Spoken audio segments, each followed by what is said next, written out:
Poster बांटना, rickshaw चलाना, भूखे पेट सोना, वो ज्यादा दर्दनाक था या फिर 31 जुलाई को जो आपके साथ? देश में 5 बजे के बाद सुनवाई हो सकती है, तुम धरना क्यों नहीं दे सकते? बच्चों के लिए रो रहा हूँ, तुम्हारे बच्चों के लिए रो रहा हूँ। हुआ क्या था आपके साथ? सर मेरे को 2 बार डिटेन किया गया। एक अभिनव सर के हिस्से का भी डिटेन कर लिया गया आपको? हाँ मतलब वो बाउंसर है ना, तो उनके पास वो चले गए कि मैं कैमरे के सामने था तो टारगेट मेन था, किसको पहले पकड़ो। इसका मुंह बंद कर दिया तो बाकी बोल नहीं पाएंगे। आपको पड़ी थी लाठी? बिल्कुल सर, दर्द अब हो रहा है। एक टीचर ऐसे थे उनका हाथ भी टूट गया, बहुत गंदे तरीके से बस में ढके, अंदर गाली वाली भी थी, बस के शीशे भी तोड़ दिए। ऐसा लग रहा था कि हम आतंकवादी हैं। इस प्रोटेस्ट की परमिशन मांगी थी आप लोगों ने? प्रोटेस्ट की परमिशन थी, लेकिन हम प्रोटेस्ट करने नहीं गए थे क्योंकि हम सर थक गए। आप टीचर्स में यूनिटी है? जब बात बच्चों के हित की है तो यूनिटी है। जब मैंने ट्विटर पे पोस्ट किया तो मुझे याद है, मुझे करेक्ट करने बहुत सारे बच्चे आए कि आप लोग इस प्रोटेस्ट को केवल एसएससी बेस्ड क्यों कर रहे हो। बाद में पता लगा कि नहीं, इसमें बच्चों को बुलाया गया था, वो अलग अलग मसलों को लेकर आया गया था। हम भी ने भी एक्सपेक्ट नहीं किया था कि ये एसएससी डायरेक्टेड हो जाएगा, क्योंकि 1 महीने पहले रेलवे रिफॉर्म भी एक्सपर्ट ट्रेंड कर रहा था। ऐसा नहीं है कि वो मुद्दा हमारा खत्म हुआ है। इन छात्रों के प्रोटेस्ट से मुझे सिर्फ हंगामा ही दिखा, ये तो नहीं कि मतलब जितना हंगामा होना 4 दिन का बुलबुला फूट गया शांत। फिर अगर एडिक्विटी ने सेम काम किया तो 13 अगस्त से सीजीएल का पेपर शुरू होने वाला है, फिर वो किसी के कंट्रोल में नहीं। जो अलग अलग नौकरियों के एग्जाम्स जो हो रहे हैं, वहां पर छात्रों को किन किन तरह की समस्याओं का सामना करना पड़ा है, जिसकी वजह से ये पूरा प्रोटेस्ट चल रहा है। यूपी कांस्टेबल में 20,000 कांस्टेबल्स की नियुक्ति की बात की जाती है, लेकिन वो नियुक्ति कहां पर है कुछ नहीं पता। यूपीएसआई में 5,000 दरोगा की भर्ती की बात की जाती है, लेकिन वो कब होगा, क्या होगा, सर फरवरी से लेकर के अभी तक अगस्त आ गया, लेकिन कोई चर्चा नहीं। यूपीएससी में समस्या नहीं आती है, इन सारे एग्जाम्स में समस्या आती है। ये क्यों? यूपीएससी वाले सरकार में काम करते हैं। तो लेकिन सर वो टॉप लेवल के लोग भी परेशान है। इस कंपनी से क्या दिक्कत है आप लोग को, एडुकेटी? क्योंकि आपकी एक वीडियो मैंने सुना, आपने कहा इसको हटाओ, टीसीएस लाओ। एडीपीटी को हटाना पड़ेगा, टीसीएस को लाना पड़ेगा। ब्लैक लिस्टेड कंपनी को आपने कैसे बिडिंग में पार्टिसिपेट करने दिया? कि सीबीआई इंक्वायरी तक बैठ चुकी है शिवराज सिंह चौहान की सरकार में, तो आप उसको एसएससी जैसे बड़ी परीक्षा का कैसे दे सकते हैं? एडिक्विटी के पास में सेंटर ही नहीं है, बात तो अब एक्सपोज हुई जाकर के एडिक्विटी। बिया काहे नहीं हुआ? बहुत ऐसे काम है जो 2025 में अभी शुभारंभ करने हैं। खाने पे इसलिए मम्मी के साथ में नहीं बैठता हूँ क्योंकि ये सवाल करेगी। आप लोग क्या जीएस में क्वेश्चन भी अच्छे आते हैं? सबसे अजीबोगरीब सवाल क्या आया? सर हाइट पूछ ली जाती है, कैटरीना कैफ की हाइट कितनी है। अब ये टीचर लोग आपस में उनसे बुराई क्या करते रहते हैं ऑनलाइन क्लासेस में, बच्चा लोग के सामने? सर वो भी तो बच्चे के सामने बोल देते, तो दूसरा बोलता है हम कहे अकेले में फोन करते।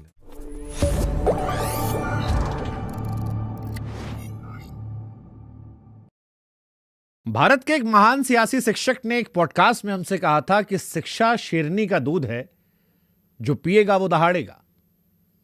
इसे कहा गुरु सही था, वरना बिहार से एक लड़का जो एक जमाने में दिल्ली में सड़कों पर पोस्टर बांट रहा था, रिक्शा चला रहा था, भूखा बैठा था, वो अपना एक अंपायर नहीं खड़ा करता। और वो उस बात को समझ रहा था, इसीलिए 31 जुलाई को जंतर मंतर पर जब प्रदर्शन हो रहा था तो वो आगे खड़ा था। और आज वो हमारे साथ है। आदित्य रंजन जी, कैसे हैं आप? बहुत बढ़िया सर। सही कहा हमने? बिल्कुल। शिक्षा शेरनी का दूध है, जो पिएगा दहाड़ेगा। बिल्कुल। 31 जुलाई को क्या हुआ था? क्योंकि आपके संघर्ष की कहानी है हमारे आज इस पॉडकास्ट के हिस्से में, लेकिन उसके ऊपर प्राथमिकता हम उस आंदोलन को दे रहे हैं। सेकेंड हाफ में हम आपके ऊपर बात कर लेंगे, फर्स्ट हाफ में हम बात कर लेते हैं क्या हुआ था। क्योंकि हमने जो देखा वो दुर्भाग्यपूर्ण था, और मैंने अपने एक वीडियो में कहा भी था कि अगर शिक्षक और छात्र दोनों एक साथ सड़क पर चले आए तो फिर देश को सचेत होना चाहिए। समस्या देश की है, समस्या सिस्टम की है, और इससे परेशान होना चाहिए। उस दिन आप लोग क्या क्या परेशान हुए थे?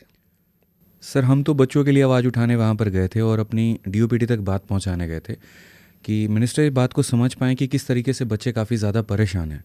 और बहुत शांतिपूर्ण तरीके से हमने कहा कि 4 शिक्षक को जाने दीजिए, आप मिलने दीजिए। तो उन्होंने ये कहा कि ये सेंसिटिव एरिया है, आप यहाँ पर खड़े भी नहीं हो सकते। तो हमने कहा कि मंत्रियों को हमने चुन करके भेजा, उनके आगे अगर हम बात भी ना कह पाएँ तो ये तो हमारा कोई अधिकार ही नहीं हुआ, फिर हमने क्यों चुन करके भेजा। तो नहीं, सेशन चल रहा है, आप नहीं जा सकते। और फिर कुछ देर के बाद ये कहते हैं कि आप 4 लोगों का नाम लिख करके दो, हम भेजेंगे।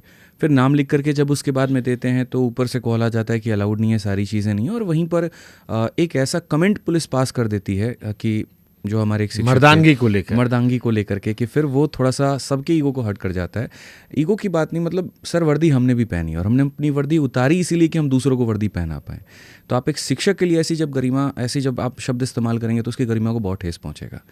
और ये नागुजार हुआ। फिर वहाँ से थोड़ा सा मुद्दा भटका, बहुत ज़्यादा भड़क गया। सारे शिक्षक थोड़े से आक्रोश में आ गए इस बात को लेकर कि आप ऐसा कैसे सकते हैं, हम जिस मुद्दे को लेकर के आपका उसके ऊपर में अटेंशन ना हो करके आप बाकी पर्सनल जा रहे हैं। तो यहीं से सर पूरा मुद्दा ब्रेकआउट होता है। फिर उसके बाद टीचर जब कोई बात कहने की कोशिश करते हैं तो मतलब विद इन सेकेंड्स, आप बिलीव नहीं करोगे, 4 से 5 सेकंड के अंदर में ऐसा होता है, सोचने समझने का भी टाइम नहीं मिलता है और लाठी चार्ज हो जाता है। आपको पड़ी थी लाठी? बिल्कुल सर, दर्द अब हो रहा है। क्या लाठी खाए थे आप? सर महसूस नहीं हो पाया कि कितना पड़ा था, मतलब भागम भाग में पड़ी तो है 2 दिन तक तो सर महसूस नहीं हुआ क्योंकि बॉडी गर्म था, लेकिन अब जैसे जैसे ठंडा हो रहा है वैसे वैसे दर्द हो रहा है। गले पे काफ़ी निशान आया, मतलब जो नाखून के होते हैं वो थोड़ा सा अब ठीक हो गया। बहुत बुरा लगा वहाँ देख करके कि चलो मेरा तो 2-3 ही पड़ा, लेकिन एक टीचर ऐसे थे उनका हाथ भी टूट गया। और ये देख करके लगा कि ये कैसे लोग हैं जो एक शिक्षक के ऊपर में इस तरीके से हाथ उठा रहे हैं, किस तरीके से यहाँ पर, मतलब जैसे होता है ना कि सर ऐसा लग रहा था हम आंदोलनकारी, ऐसा लग रहा था कि हम आतंकवादी हैं। जिस तरीके से मारा जा रहा है, बसों में ठूसा जा रहा है, गाली तक भी दिया गया बहुत माँ बहन वाली, तो वो बहुत थोड़ा नागुजार हुआ। तो क्यों ऐसा हुआ? क्योंकि जो पुलिस वाला आपको मार रहा होगा कभी वो भी तैयारी कर रहा होगा। सर तैयारी भी उसने हम ही से की है। आदेश था ऊपर से, इस तरीके से आदेश थे कि खड़े नहीं रहने देना किसी को भी, जैसे भी करके हो बसों के अंदर भरो, ले जा करके बाहर फेंको। इस प्रोटेस्ट की परमिशन मांगी थी आप लोगों ने? प्रोटेस्ट की परमिशन थी, लेकिन हम प्रोटेस्ट करने नहीं गए थे। हम वहाँ पर बात करने गए थे कि क्योंकि हम सर थक गए, 1 महीने से हम थक गए। हमने ट्विटर कैंपेन किया, हमने एसएससी चेयरमैन साहब के ऑफिस में जा करके बहुत विनम्र तरीके से बात करने की कोशिश की। कभी वो मिलते नहीं हैं, कभी उनकी जगह पर कोई और सीआईएसएफ का बंदा मिल लेता है। ठीक है, वो ये आश्वासन देते हैं कि ठीक है कोई बात नहीं, हम ये कंडक्ट कर देंगे, हम ये चीज़ें सुधार देंगे, लेकिन सर करते वो जस्टिस का विपरीत है। तो हम जाए तो किसके पास में जाए? हमारे पास में कोई ऑप्शन भी तो नहीं था डीओपीटी के जाने के पास में।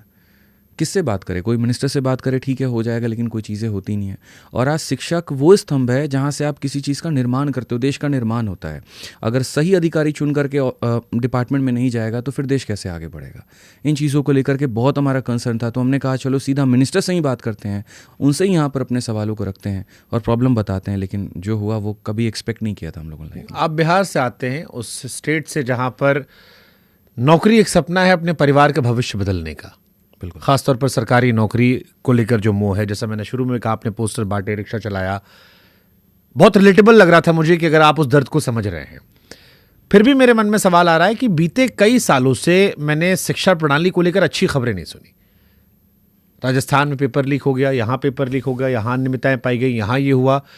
कई बार इसका दूसरा वर्जन आता है कि जो लड़कों पेपर अच्छा नहीं गया वो भी हंगामा कर देते हैं कि पेपर लीक हो गया। कई बार सरकार कहती है नहीं लीक हुआ, आप लोग चिल्ला रहे हैं लीक हो गया। हर 6 महीने में या 3 महीने में खबर आती है, हंगामा मचता है, शोर शराबा होता है, ट्विटर पे नंबर 1 ट्रेंड होता है, फिर गायब हो जाता है। लोग भी कंफ्यूज हैं कि वाकई में असलियत है या अपनी अपनी दुकान चलानी है, क्या चल रहा है ये? सर देखो, हर बार पेपर लीक शब्द जो होता है वो नहीं आता है। अगर आप देखोगे तो हमने कभी ये नहीं कहा कि सीजल 2021 का पेपर लीक हुआ है, कभी ये नहीं कहा कि 22 का लीक हुआ है, 23 का हुआ है, 24 का। लीक शब्द वहीं पर आता है जहाँ कुछ ऐसे सबूत निकल करके आते हैं। जैसे अगर आप देखो सेंटर पर मोबाइल ले जाना अलाउड नहीं है, ठीक है, और वहाँ के कॉपी निकल करके फोटोज निकल करके आ रहे हैं, टेलीग्राम पर वायरल हो रहा है, हर जगह पर वायरल, तो वहाँ पेपर लीक जैसे शब्द को लेकर के ट्रेंड किया जाता है। शुरू में सरकार इसको डिनाई करती है। सबसे बेहतर एग्जाम्पल मैं आपको बताता हूँ, यूपी कांस्टेबल 2024 का, जहाँ पर 60,244 पद थे। जब पेपर पहले सेंटर से सारे बाहर आने लगे तो सरकार ने कहा कि नहीं ऐसा कुछ भी नहीं है। यूपी भर्ती बोर्ड कहती है ऐसा कुछ भी नहीं है। लेकिन जब धरना होता है, जब उसकी जांच होती है, तो वहां पर वो मानते हैं और बाद में उसको कैंसिल कर देते हैं। तो पेपर लीक को लेकर के कभी कोई बिजनेस करने की कोशिश नहीं करता। अगर पेपर लीक होता है तभी ये बात कही जाती है, अन्यथा नहीं कही जाती। हाँ, डिस्टर्बेंस जो होता है सर वो आए दिन चलता रहेगा। दिल्ली में जो ये प्रदर्शन था ये खाली एसएससी वालों का था? नहीं, ओवरऑल प्रदर्शन जो था वो एसएससी का भी था, रेलवे का भी था और स्टेट एग्जाम्स को लेकर के भी था, तीनों को लेकर के था। बट वो तो हाईलाइट हुआ ही नहीं सर, इसीलिए हाईलाइट नहीं हो पाया क्योंकि वैसे बात पहुंच नहीं पाई। ज़्यादातर जो शिक्षक थे वो एसएससी के थे और जो बातें भी उन्होंने कैमरे के आगे रखी या मीडिया बाइट्स के आगे रखा तो वो एसएससी का ही ज़्यादा रखा, तो बाकी बात वहाँ। क्योंकि मैंने जब सोशल मीडिया पर एक हैशटैग लगाया था तो मुझे कई बच्चों ने कहा कि सर ये एसएससी का सिर्फ नहीं था, पोस्टर बांटना, रिक्शा चलाना, भूखे पेट सोना, वो ज्यादा दर्दनाक था या फिर 31 जुलाई को जो आपके साथ हुआ? दोनों अपने अपने जगह पर सर थे, लेकिन पहला वाला जो था वो हील तब हो गया जब हमने लाइफ में कुछ पा लिया। तो ऐसा लगता है कि हाँ वो एक संघर्ष था और उसको सुन करके, उसको याद करके खुशी मिलती है। लेकिन जो अभी दूसरा वाला इंसिडेंट हुआ सर, उसको अगर याद करे और अगर वो रिजल्ट में कन्वर्ट ना हो तो उसको दुखी माना जाएगा। अगर मेरे उतना करने से अगर मान लीजिए कि एसएससी की एडिक्यूटी में सुधार लेकर के आ जाती है, चीज़ें बदल जाती है, तो मैं इसको बहुत दर्दनाक नहीं मानूंगा। लेकिन इतना होने के बावजूद भी अगर वो रिजल्ट में नहीं आया तो सर मेरे लिए बुरे सपने। हुआ क्या था आपके साथ? मेरे साथ भी था और भी शिक्षक थे। हम बातें कह रहे थे जंतर मंतर के पास में। सर मेरे को 2 बार डिटेन किया गया। पहली बार हम डीओपीटी ऑफिस से हुए तो वहाँ से डिटेन करके ले गए बवाना, और बवाना एक अभिनव सर के हिस्से का भी डिटेन कर लिया गया आपको? हाँ मतलब तो उनको नहीं किया गया था ना? वो बाउंसर है ना, तो उनके पास वो चले गए। वो कहते हैं कि मुझे कोई डिटेन नहीं कर सकता है तो इसीलिए, बाकी हालांकि इसीलिए आपको डबल टाइम कर लिया हो हाँ, कि उनके हिस्से का भी मैं चला गया। मैंने कहा सर कोई बात नहीं, आपके हिस्से का मैं चला जाता हूँ। आप भी मैथ पढ़ाते हो, भी मैथ पढ़ाते हैं। तो मैंने कहा इक्वेशन बराबर कर देंगे सर, 2 लोग 2 बार डिटेन सही रहेगा। तो पहली बार जब मैं गया तो बवाना साइड मुझे लेकर के गया। उनका उद्देश्य था कि बस भीड़ को अलग करो, इनको शहर के बाहर में छोड़ दो, जो नॉर्थ दिल्ली एरिया है उसके बारे में इनको छोड़ दीजिए कि आएंगे ही नहीं, दोबारा प्रोटेस्ट ही नहीं करेंगे।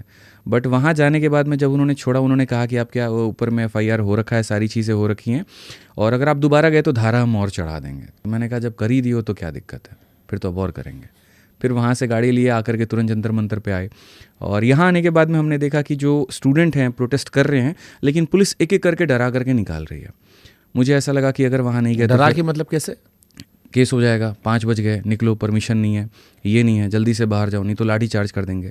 ऐसे ऐसे करके वहाँ पर बच्चों को एक एक करके टीचरों को निकालना शुरू कर रही थी। और मुझे ऐसा लगता है कि मतलब थोड़ा सा हिम्मत है कि मैं सामने बोल सकता हूँ, रोक सकता हूँ वहाँ पे। हमने कहा एक बार मिलने दीजिए, लेकिन वो मिलने वहाँ नहीं दिए, तो हम वहीं पर नारा लगाना शुरू कर दिया। ठीक है, जो हमारा था कि SSC हाई है और बाकी सारी चीज़ें, तो वहाँ पर है ना जो पुलिस ऑफिसर थे, ठीक है, उनको ये बात समझ में नहीं आया और उन्होंने सीधा वहाँ पे कहा चार्ज। और चार्ज के पहले बहुत स्ट्रैटेजिकल तरीके से वो क्या करते हैं कि रस्सी से घेरा बंधवा देते हैं कि अगर ये लोग भागेगा ना तो रस्सी में फंस के गिरेगा और उसके बाद और मारेंगे, फिर नीचे गिरेगा, फिर टांग पे मारेंगे, तड़ातड़ मारेंगे वहाँ बच्चों के साथ में। तो जो शिक्षक थोड़े जाने माने थे उनको तो कम पड़ी, लेकिन जिनको ज़्यादा जानते भी नहीं थे तो बहुत। आपको लग रहा है आप कम फेमस थे इसलिए आप पिट गए? हाँ सर, कम तो ज़्यादा थे। दूसरा ये भी था कि मैं कैमरे के सामने था तो टारगेट मेन था कि इसको पहले पकड़ो, इसका मुंह बंद कर दिया तो बाकी बोल नहीं पाएंगे। इस तरीके से कि 2 लोग थे, मैं था, विक्रमजीत सर थे, हम दोनों को उसी तरीके से कि बस इनको शांत कराओ, ये शांत हो गए सारी भीड़ भाग जाएगी। और इसी वजह से फिर उसके जो 4-5 लोग लगे सर उठाने में, ऐसे भी नहीं कि हाँ मतलब चले जा रहे हैं उठ करके एक बार में, पकड़ के लेके जा रहे हैं हम, नारेबाजी वहाँ पर कर रहे हैं, बहुत गंदे तरीके से बस में ढकेला, पूरा गले वाले से ये सारा छिल गया पूरा। और जाने के बाद में अंदर गाली वाली भी थी और बस के शीशे भी तोड़ दिए। और मीडिया वालों से हम बात करने की कोशिश कर रहे हैं तो बस का शीशा वो बंद कर रहे हैं कि नहीं तुम्हें बात नहीं करने देंगे। मैंने कहा मेरा अधिकार है यहाँ पर कि मैं उनको बता पाऊँ कि हो क्या रहा है, बात ही नहीं करने देंगे। तो ऐसा लग रहा था कि पूरा कंट्रोल्ड इन्वायरमेंट है। इस तरीके से आदेश है कि ये कुछ मुंह भी खोलना चाहें तो इनको मत बोलने दो। आप टीचर्स में यूनिटी है? बिल्कुल, जब बात बच्चों के हित की है तो यूनिटी है वहाँ पे सर। हाँ, थोड़ी बहुत डिस्क्रिपेंसीज हो जाती हैं, लेकिन उसके अगेंस्ट पे ये नहीं कह सकते कि हम बिल्कुल भी यूनाइटेड नहीं हैं। क्योंकि मार्केट में एक परसेप्शन ये भी चल रहा था कि बच्चों की समस्या का समाधान हो ना हो, सारे टीचर्स के फॉलोअर बढ़ जा रहे हैं, सब दबा के दिन रात वीडियो बना रहे हैं 24 घंटा और उस इमोशंस को इनकैश करना चाह रहे हैं, और अलग अलग पॉइंट ऑफ व्यू भी नहीं रखे जा रहे, एक कॉमन मिनिमम प्रोग्राम बना के भी नहीं आए, स्ट्रेटजी भी कॉमन नहीं है, जितने टीचर उतनी बातें उतना एजेंडा। सर सबसे पहले मैं आपके एक पॉइंट का जवाब दूंगा कि यूनिटी वाली बात, मेरे लाइफ में काफ़ी ऐसे टीचर्स हैं जिनके साथ में मेरी कंट्रोवर्सी भी हुई, कहा सुनी भी हुई, लेकिन जब बात बच्चों की हित की आई तो वो भी हो या मैं भी हूँ, हमने सामने से गले भी लगाया, हमने हाथ भी मिलाया, हमने वो कभी कैमरे के आगे नहीं दिखाया। बात यहाँ पर इसीलिए थी क्योंकि हम मिल रहे हैं बच्चों के हित के लिए, अपने हित के लिए नहीं मिल रहे हैं। तो जब बात बच्चों की आती है सारे गिले शिकवे दूर हो जाते हैं। ठीक है। दूसरा सर आपने कहा कि ऑनलाइन बहुत ज़्यादा होड़ मची होती है फॉलोअर या वीडियोज़ की। हम ऑनलाइन के शिक्षक हैं, हमारे पास में जो मीडिया हमारा यूट्यूब है, जहाँ से हमने बच्चों को जोड़ा है, जहाँ से हमने बच्चों को बताया है। तो ऐसा तो नहीं हो सकता ना कि पढ़ाते वक्त में हम ऑनलाइन जो है यूट्यूब पर पढ़ाएंगे, अब प्रोटेस्ट का वीडियो जो है जाकर के हम यहाँ पर वीडियो में ही नहीं डालेंगे। इसलिए आया जैसे रेलवे वाले बच्चे नाराज थे। हाँ सर, उसके बाद अलग अलग प्रोटेस्ट आए, क्योंकि मैं खुद जब मैंने ट्विटर पे पोस्ट किया तो मुझे याद है, मुझे करेक्ट करने बहुत सारे बच्चे आए कि आप लोग इस प्रोटेस्ट को केवल SSC बेस्ड क्यों कर रहे हो, और ये मुझसे उन्होंने कहा। और मुझे उस वक्त ये डाउट हुआ कि बट ये प्रोटेस्ट तो सिर्फ उसी के बेस पे था, क्योंकि मुझे दिखाई वैसा पड़ा, टीवी पर हमने वैसी खबरें चलाई। बाद में पता लगा कि नहीं, इसमें जो बच्चों को बुलाया गया था वो अलग अलग मसलों को लेकर आया गया था, और उसमें जिन लोगों ने पेश किया वो एक तरह से बातें पेश नहीं की गई, जिससे शायद बाद में कुछ बच्चे, कुछ टीचर्स थोड़ा नाराज भी हुए थे। सर उनका नाराज़ होना लाजमी भी है, क्योंकि हम भी ने भी एक्सपेक्ट नहीं किया था कि ये SSC डायरेक्टेड हो जाएगा। क्योंकि जब सारे शिक्षक आए थे तो उद्देश्य एक ही था कि भारत के सारे शिक्षक मिल करके DOPT के मिनिस्टर से ये कह पाएं कि आपके एजुकेशन सिस्टम में कितनी बड़ी लूप होल है। आप जो रेलवे की प्रक्रिया, जो कि सर भारत में अगर सबसे ज़्यादा सरकारी नौकरी कोई देता है तो वो रेलवे है, और रेलवे में अगर आप देखोगे तो चाहे ग्रुप D की बात हो या NTPC की बात हो, हर जगह पर दिक्कत है। कैलेंडर आ जाता है तो पेपर नहीं होता, पेपर हो जाता है यहाँ तो रिजल्ट की बारी नहीं आती। तो वो भी हमारा एक कंसर्न था जिसको लेकर के हमने सेपरेट ड्राफ्ट तैयार किया था। SSC में भी सेम इसी तरीके की प्रॉब्लम थी तो हमने उसका भी तैयार किया था। लेकिन जब मिनिस्टर मिले ही नहीं और वहाँ पर पूरा आउटब्रेक हो गया तो वहाँ पर फिर मतलब आउट ऑफ कंट्रोल हो गई सिचुएशन। फिर ऐसा हुआ कि जो रेलवे के शिक्षक आए थे उन्होंने भी अपनी बातें कही, ठीक है, जो एसएससी वाले आए थे उन्होंने भी अपनी बातें कही, लेकिन डोमिनेट एक साइड का हो गया। बट इसका मतलब ये नहीं है कि हमारा मुद्दा खत्म हो गया। ये इसलिए क्योंकि बाकी टीचर के लिए एसएससी पढ़ाने वाले थे। हाँ, ज़्यादातर संख्या में जो टीचर थे वो एसएससी पढ़ाने वाले थे, और दिल्ली का प्रोटेस्ट था, दिल्ली के सारे शिक्षक वहाँ क्योंकि 1 महीने पहले रेलवे रिफॉर्म भी एक्सपे ट्रेंड कर रहा था, और उस पर भी हमने सर काफ़ी वीडियोस बनाई है, उसके ऊपर में भी हमने सरकार को बहुत हद तक खींचा है, हमने सारी बातें रखी है। और ऐसा नहीं है कि वो मुद्दा हमारा खत्म हुआ है, बस मेरी थोड़ी सी ये कोशिश है कि कहीं एक जगह पर भी जीत मिले ना तो हमारे लिए बड़ी जीत है। फिर एक भी अगर मिल गई तब तो फिर बाकी बट जैसे वो शेर है ना कि सिर्फ हंगामा खड़ा करना मेरा मकसद नहीं। इन छात्रों के प्रोटेस्ट से मुझे सिर्फ हंगामा ही दिखा कि ट्विटर पर ट्रेंड हो गया, सोशल मीडिया पर आ गया। पहले तो टीवी नहीं उठा रहा था, इस बार आप लोग की थोड़ी जीत ये थी कि टीवी ने भी इस मसले को उठाया। हम लोगों ने दबा के, हम लोगों ने इस पर स्टैंड लिया। बट इससे आगे क्या निकला है? 31 जुलाई से अभी तक क्या हासिल हुआ? आपको क्या लगता है क्या बदलाव हुआ? कल डीओपीटी मिनिस्टर साहब के साथ मीटिंग है। मान गए? हाँ बिल्कुल मान गए हैं, मतलब काफ़ी लिंक्स लगाए हमने, काफ़ी सारी चीज़ें की हैं, तब जाकर के वो माने हैं। और सर मंत्रालय तक भी तो ये बात गई है, तो अब कल जब मीटिंग होगी तो वहाँ पर ये सारी बातें रखी जाएंगी, और अगर वहाँ पर एक वैलिड तरीके से वो बातों को आगे लेकर के कैरी ऑन करते हैं, हमें आश्वासन भी देते हैं, या उनकी बातों से ऐसा लगता है कि हाँ चेंजेस हो सकता है, तो शायद ये हंगामा रुक जाए। लेकिन अगर ऐसा नहीं होता है तो सर ये फिर किसी के हाथ में भी नहीं होगा ये हंगामा रुकना या कुछ और, क्योंकि सर एक लिमिट होता है, आप किसी को निचोड़ोगे ना तो उसका एक लिमिट है, एक पॉइंट पर वो भी इंसान टूट जाता है। हर चीज़ का एक पॉइंट है, आप किसी को इतना भी मत डरा दो कि उसके बाद डर ही खत्म हो जाए। तो बच्चे के अंदर में अब ऐसा है कि थोड़ा सह रहा है, थोड़ा सह रहा है, थोड़ा सह रहा है, बट अब सर सब कुछ उसके हाथ से जब खत्म होता हुआ दिखेगा ना, तो या तो वो तैयारी छोड़ देगा या फिर जो तैयारी करवा रहे हैं उनको फिर नहीं छोड़ेगा। इस देश के अगर कॉमन इंसान को आपको समझाना हो कि ये मुद्दा कितना बड़ा है और क्यों कॉमन इंसान को कनेक्ट होना चाहिए, आप कैसे बताओगे? सबसे पहले तो आप ये देखिए कि आप काफ़ी वक्त लेते हैं 6ठी क्लास से लेकर के 10वीं क्लास तक की पढ़ाई करने में। आपके मन में हमेशा एक सपना ये होता है कि अब आगे चल करके कुछ बड़ा हम बनेंगे, बड़ा अधिकारी बनेंगे, ठीक है, लेकिन आपके फाइनेंशियल्स डिसाइड करते हैं एक पॉइंट पर आकर के आप आगे किस फील्ड में जाने वाले हैं। ज़्यादातर भारत में जो आम लोग हैं उनके पास में इतने पैसे नहीं है कि हर कोई अपने बच्चे को इंजीनियरिंग करवा पाए, मेडिकल करवा पाए। तो ऐसे केस में एक मिडिल क्लास फैमिली का जो सपना बन जाता है वो सरकारी नौकरी की तरफ में झुक जाता है। कुछ लोगों के लिए पैशन भी होता है, कुछ लोगों के लिए अपने स्तर से उठ करके आगे बढ़ने के लिए एक जज्बा होता है। क्योंकि अगर आपने कई सारे कहानियां आपने सुने हैं कि पंचर बनाने वाला आईएएस बना, वो प्रेरणा देता है इस समाज को कि भाई ऐसा व्यक्ति जिसके पास में कुछ भी नहीं है वो भी इस देश के सबसे उछले पद तक जा सकता है।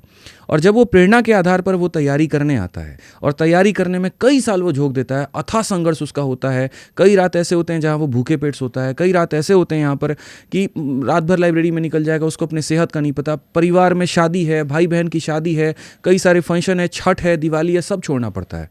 छठ हमारे यहाँ का महापर्व होता है, हम उसको छोड़ करके भी लाइब्रेरी में बैठ करके दिन रात कलम घिस रहे होते हैं।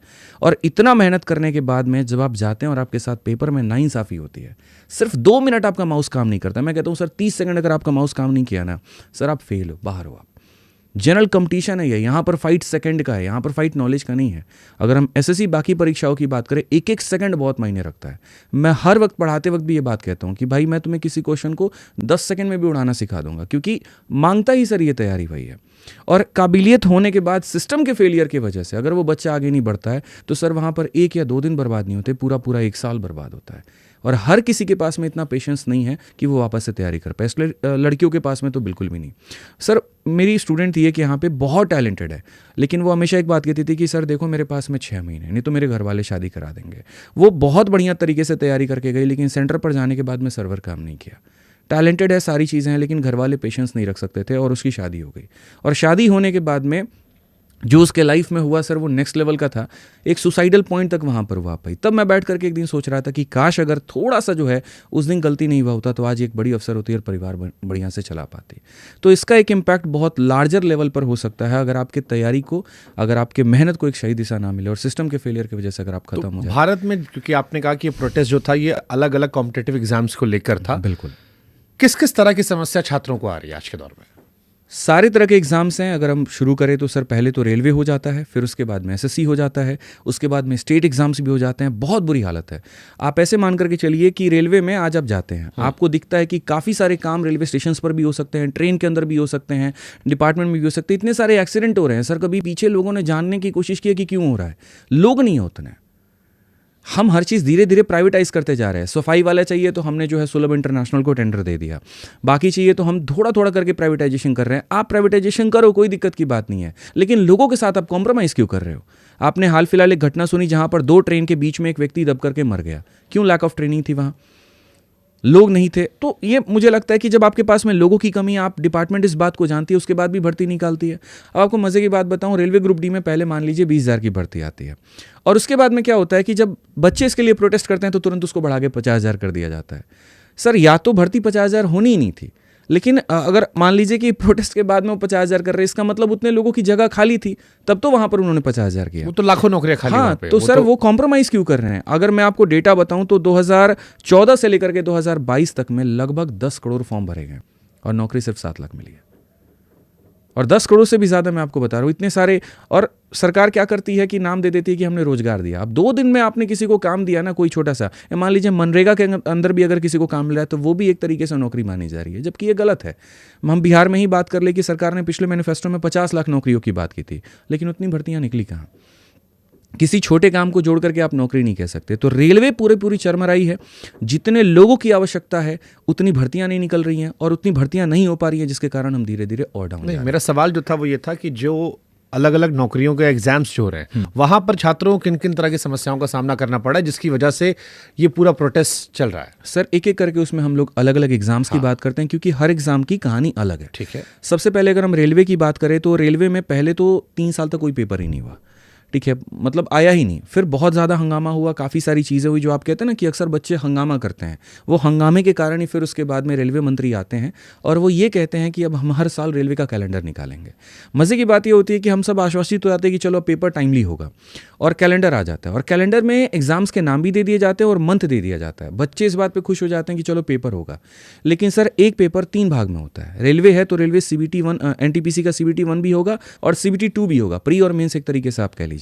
प्री का डेट दिया गया है और वो भी एक डेडलाइन दिया गया कि इतने महीने से इतने महीने तक होगा, लेकिन फिक्स नहीं है। और प्री होने के बाद में कहीं पर यह चर्चा नहीं है कि इसका मेंस कब होगा और इसके बाकी की प्रक्रिया कब होगी। तो यानी कहीं ना कहीं गोली देकर के छोड़ दिया गया और लटका दिया गया वहां पर कि चलो ये होगा। अब क्या होता है, CBT 1 का पेपर होता है, बच्चा अब वेट में है, वो तैयारी कर रहा है, उसके पास इतना पैसा नहीं है, साधन नहीं है कि वहां पर शहरों के रह करके 10-10 हज़ार रुपए का किराया वो दे पाए। वो इंतजार ये कर रहा है कि भाई CBT 2 का पेपर आप ले लीजिए, और कोई पेपर हो नहीं रहा है, उम्र हमारी निकलते जा रही है, जीवन में हमें और भी आगे बढ़ना है, लेकिन आगे कोई पेपर नहीं होता। तो रेलवे में क्या है कि यही इशू है कि कैलेंडर आ चुका है, पेपर बता दिया गया पहला भाग कब होगा, लेकिन दूसरे का कहीं पर कोई अता पता नहीं है। ये सबसे मेजर कंसर्न है रेलवे में। इसके अलावा जो आप जाते हो तो सिस्टम की भी फेलियर है। जहां पर आप जा रहे हैं, जैसे साइको का ही टेस्ट हो गया, अब साइको के टेस्ट में बच्चों को इतनी सारी प्रॉब्लम आई है कि पूरा टैलेंट ही वहां पर खत्म हो गया है। तीसरा, अगर आप जाते हैं, मैनेजमेंट इश्यूज काफ़ी ज़्यादा हैं। ठीक है, तो ये रेलवे में ये सारे बेसिक्स हो जाते हैं। इसके अलावा आप स्टेट एग्जाम में आ जाइए, आप बिहार में देख लीजिए, बिहार SSC की भर्ती का क्या हाल है। 2014 की भर्ती जाकर के 2022 में पूरी हुई थी पिछली, और उसमें भी 2 बार पेपर लीक हो गया था। अब कितना पेशेंस बच्चा रखे, मतलब पता चलता है कि यहाँ पर शादी भी हो गया, बच्चे भी हो गए, और उसके बाद भी अभी तक तैयारी वो कर रहा है। एक बहुत अच्छा कवर किया था एक मीडिया ने झारखंड SSC के बारे में। जब वो लड़का अपने स्टार्टिंग उम्र में 21 साल में था, तब उसने झारखंड SSC की तैयारी शुरू की, और 30 साल तक हो गया, तब तक उसकी तैयारी चल रही है। लोग इसमें ये भी बोल देते कि इतना समय तक तुम तैयारी क्यों कर रहे हो, कोई और भी तो पेपर अपनाते। लेकिन अगर ऑप्शन ही ढूंढते रहेंगे तो भर्ती कब पूरी होगी?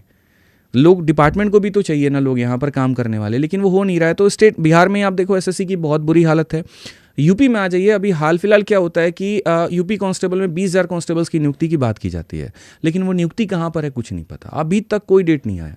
UPSI में 5,000 दरोगा की भर्ती की बात की जाती है, लेकिन वो कब होगा, क्या होगा, सर फरवरी से लेकर के अभी तक अगस्त आ गया, लेकिन कोई चर्चा नहीं है। तो बच्चे इसी वजह से हंगामा कर रहे हैं ना कि या तो आप बताओ मत, लेकिन अगर आप कहीं पर थोड़ी भनक दे देते हो। अब जिस दिन, सर आज बता रहा हूं मैं, UPSI की मान लीजिए, अभी तुरंत सरकार जो है कहती थी कि इतने सारे मतलब पदों पर भर्ती आएगी। अब एक बच्चा क्या करता है, उसके हिसाब से अपनी किताब खरीद लेता है, उसके हिसाब से अपना जो है कोर्स सेलेक्ट कर लेता है, और वो तैयारी में लग जाता है। वो पढ़ रहा है, आए दिन पढ़ रहा है। घर वाले पूछते क्या कर रहे हो, तो पढ़ाई कर रहे हैं। किस एग्जाम की कर रहे हो, तो UPSI की कर रहे हैं। 1 साल तक पेपर ही नहीं हो रहा है। वो ये देख रहा है कि उसके साथ के सारे दोस्त आगे बढ़ रहे हैं। कोई प्राइवेट नौकरी करके जीवन को अपने आगे बढ़ा रहा है, कोई बिजनेस करके आगे बढ़ा रहा है, लेकिन वहां पर वो क्या कर रहा है, तो सरकारी नौकरी की तैयारी। और वैसे अपने आप को धीरे धीरे वो घोटते चला जाता है और एक एस्पिरेंट खत्म हो जाता है। UPSC में समस्या नहीं आती है, हाँ, इन सारे एग्जाम्स में समस्या आती है। ये क्यों? सरकार सर यही तो हमारा भी सरकार से सवाल है ना कि आप ही तो वो हो जो सारे पेपर करवाते हो। एक जगह समस्या नहीं आ रही, बाकी पर क्यों आ रही है? इसका जवाब मैं कैसे दे सकता हूँ? ये तो गवर्नमेंट को देना चाहिए। आपने अपने एक्सपीरियंस से क्या इसका सर मैंने अपने एक्सपीरियंस एक ही देखा है कि उनको सिर्फ एक ही चीज़ से मतलब है कि यूपीएससी कॉन्स्टिट्यूशनल है तो इसको टाइमली करो, बाकी सब कोई फर्क नहीं पड़ता, भाड़ में जाए, मतलब नहीं। क्योंकि यूपीएससी वाले सरकार में काम करते हैं। हाँ उनको चाहिए ना सर स्क्रिप्ट लिखने के लिए, उनको चाहिए स्पीच देने के लिए, उनको चाहिए पूरा सिस्टम मैनेज करने के लिए। तो टॉप लेवल की तो वो हायरिंग कर लेते, लेकिन सर वो टॉप लेवल के लोग भी परेशान हैं। आप ये बताइए कि सिर्फ सारा काम एक आईएएस कर सकता है क्या जब तक उसके नीचे का क्लर्क ना हो? तो ये जो हमारी प्रणाली बनी है ना, इसमें हर एक प्लेयर बहुत मजबूत है, हर एक ज़रूरत है यहाँ पर। आप ऐसा नहीं कह सकते कि हमें आईएएस चाहिए और हमें इंस्पेक्टर नहीं चाहिए। सर आईएएस भी चाहिए, इंस्पेक्टर भी चाहिए, सब इंस्पेक्टर भी चाहिए, कांस्टेबल भी चाहिए। अलग अलग लेवल के अलग अलग काम होते हैं और कोई एक की भी कमी आती है दूसरे के ऊपर में प्रेशर होता है, सिस्टम फेलियर बट ये इतने सालों से, क्योंकि ये प्रोटेस्ट चल रहा है, इतने सालों से अनियमितताएं हैं। जिस टीचर से पूछो कहता है 2013 के बाद से हम कर रहे हैं, कह रहा 15 से हम हैशटैग चलवा रहे हैं, कुछ सबके अलग अलग दावे हैं। बिल्कुल। अगर इतने सालों से समस्याएं हैं तो फिर ये बड़ी संख्या में एक साथ आए क्यों नहीं? ऐसा क्यों नहीं हुआ कि सारे छात्रों ने मिलकर एक साथ ये बताया और सरकार को कि अल्टीमेटली लोकतंत्र में भीड़ मायने रखती है। अगर आप एक साथ उतरते हैं, आप लोगों ने इस बार ट्वीट किया, उसका असर रहा, एटलीस्ट मीडिया ने आपकी खबरें दिखाई, सरकार आपसे बात करने को तैयार हुई। इतना लंबा समय क्यों लग गया इतनी सारी परेशानियों को देखते हुए कि आप लोग एक साथ नहीं आ पाए? सर इसमें है ना मुद्दा भी अलग अलग है। आप राज्य सरकार की जब बात करोगे तो जैसे जो राज्य सरकार की वैकेंसियां निकलती हैं वो सारे के सारे राज्य सरकार के कंट्रोल में है। और यहाँ पर क्या है कि जैसे अगर आप देखो सेंटर में मान लीजिए बीजेपी है, लेकिन झारखंड में अगर आप चले जाओगे तो वहाँ बीजेपी नहीं है। अब आप झारखंड के सारी भर्तियों को आकर के आप सेंटर में बात नहीं पूछ सकते। तो राज्य की जो भर्तियां आप वहाँ पर राज्य सरकार से ही सवाल कर सकते हैं, उसके ऊपर में ही पूछ सकते हैं। बीपीएससी का प्रोटेस्ट कभी ऐसा नहीं हो सकता कि दिल्ली में हो या झारखंड में हो, ये नहीं हो सकता। बीपीएससी का होगा तो पटना में ही होगा। तो जो मेजर मार मार के पीठ पे पूरा पायदान बना दिया था सर, यही तो दुर्भाग्य है इस देश का। तस्वीरें देखी थी मैंने, बड़ा दुर्भाग्यपूर्ण था। पानी की बौछारें और देश का लाठी मार मार के लड़कियों को भी मारा गया और दौड़ा करके मारा गया। कहीं ये नहीं देखा गया कि यहाँ पर वो एक लड़की है, थोड़ी सी रियायत उसको भी दे दी जाए, वो कोई आतंकवादी नहीं है सर। वो तैयारी करने वाली एक छात्रा है जो सिर्फ इस नारे पर आई है बेटी बचाओ बेटी पढ़ाओ, लेकिन वो नारा दूर दूर तक बस किताबों में रहा। तो फिर ये हो क्यों रहा हकीकत में मतलब ये समस्या क्यों हो रही? इसके मूल जड़ क्या है इसकी? सर या तो सरकार ये कह दे कि हम चाहते ही नहीं है भर्ती निकालना, तो लोग ये मान करके बैठ जाएं और पकौड़े छान करके अपना बिजनेस शुरू कर दें। नहीं तो अगर वो इस बात का आश्वासन देती है कि हमें भर्तियाँ पूरी करनी है तो उसको निष्पक्ष कराए। हम भी बस यही बात कहते हैं कि आप ऐसा कर क्यों रहे हो। बट क्या ये संकेत है सरकार की तरफ से कि उनकी प्रायोरिटी में ये गवर्नमेंट जॉब्स नहीं है, वो चाह रहे हैं कि इधर इन्वेस्ट कम करें? वो सर प्रायोरिटी में तो ये नहीं कह सकते कि उनके प्रायोरिटी में है कि नहीं। मतलब मेरा ये है कि मैं आपको कैसे समझाऊं भाई, क्या आपको लगता है कि सरकार बजट में कटौती चलते सरकारी नौकरियों से ध्यान हटा रही है? क्योंकि अग्निवीर के इशू में भी यही सवाल आए थे कि क्यों किया जा रहा है। तो ये हुआ कि बजट बहुत ज़्यादा जा रहा है, कुछ लिमिटेड लड़के लाएंगे, छांट के लाएंगे। यहाँ पर भी हो रहा है, पेंशन पहले सरकारों की प्रायोरिटी में नहीं रहा। क्या बढ़ती आबादी और उसके चलते बढ़ता बजट सरकारी नौकरियों का, क्योंकि प्राइवेट नौकरी में सस्ते में निपट जा रही सरकार, ये रीज़न हो सकता है? बट ये वो कह नहीं सकते। एक ये रीज़न तो है, लेकिन आपके पास में एक डेटा भी होना चाहिए। हालांकि पिछले 2 सालों में सरकार ने बिल्कुल भी डेटा जाहिर नहीं किया है कि वो कितनी वैकेंसी उन्होंने निकाली है केंद्र के अंदर में, उसमें से कितनी भर्तियां पूरी हुई हैं और कितनी लटकी हुई हैं। तो बिल्कुल भी एक कारण ये हो सकता है यहाँ पे, और इसके ऊपर में कहीं पर भी बिना रिपोर्ट के मुझे लगता है कि बात करना सही नहीं होगा। नहीं, क्योंकि मैंने एक पॉडकास्ट किया था मध्य प्रदेश के मुख्यमंत्री के साथ और बार बार मैं कोट करता हूँ उस पॉडकास्ट को। मैंने उनसे स्पष्ट शब्दों में सवाल पूछा था, तो उन्होंने कहा कि सरकारी नौकरियां हमारी प्रायोरिटी में नहीं है।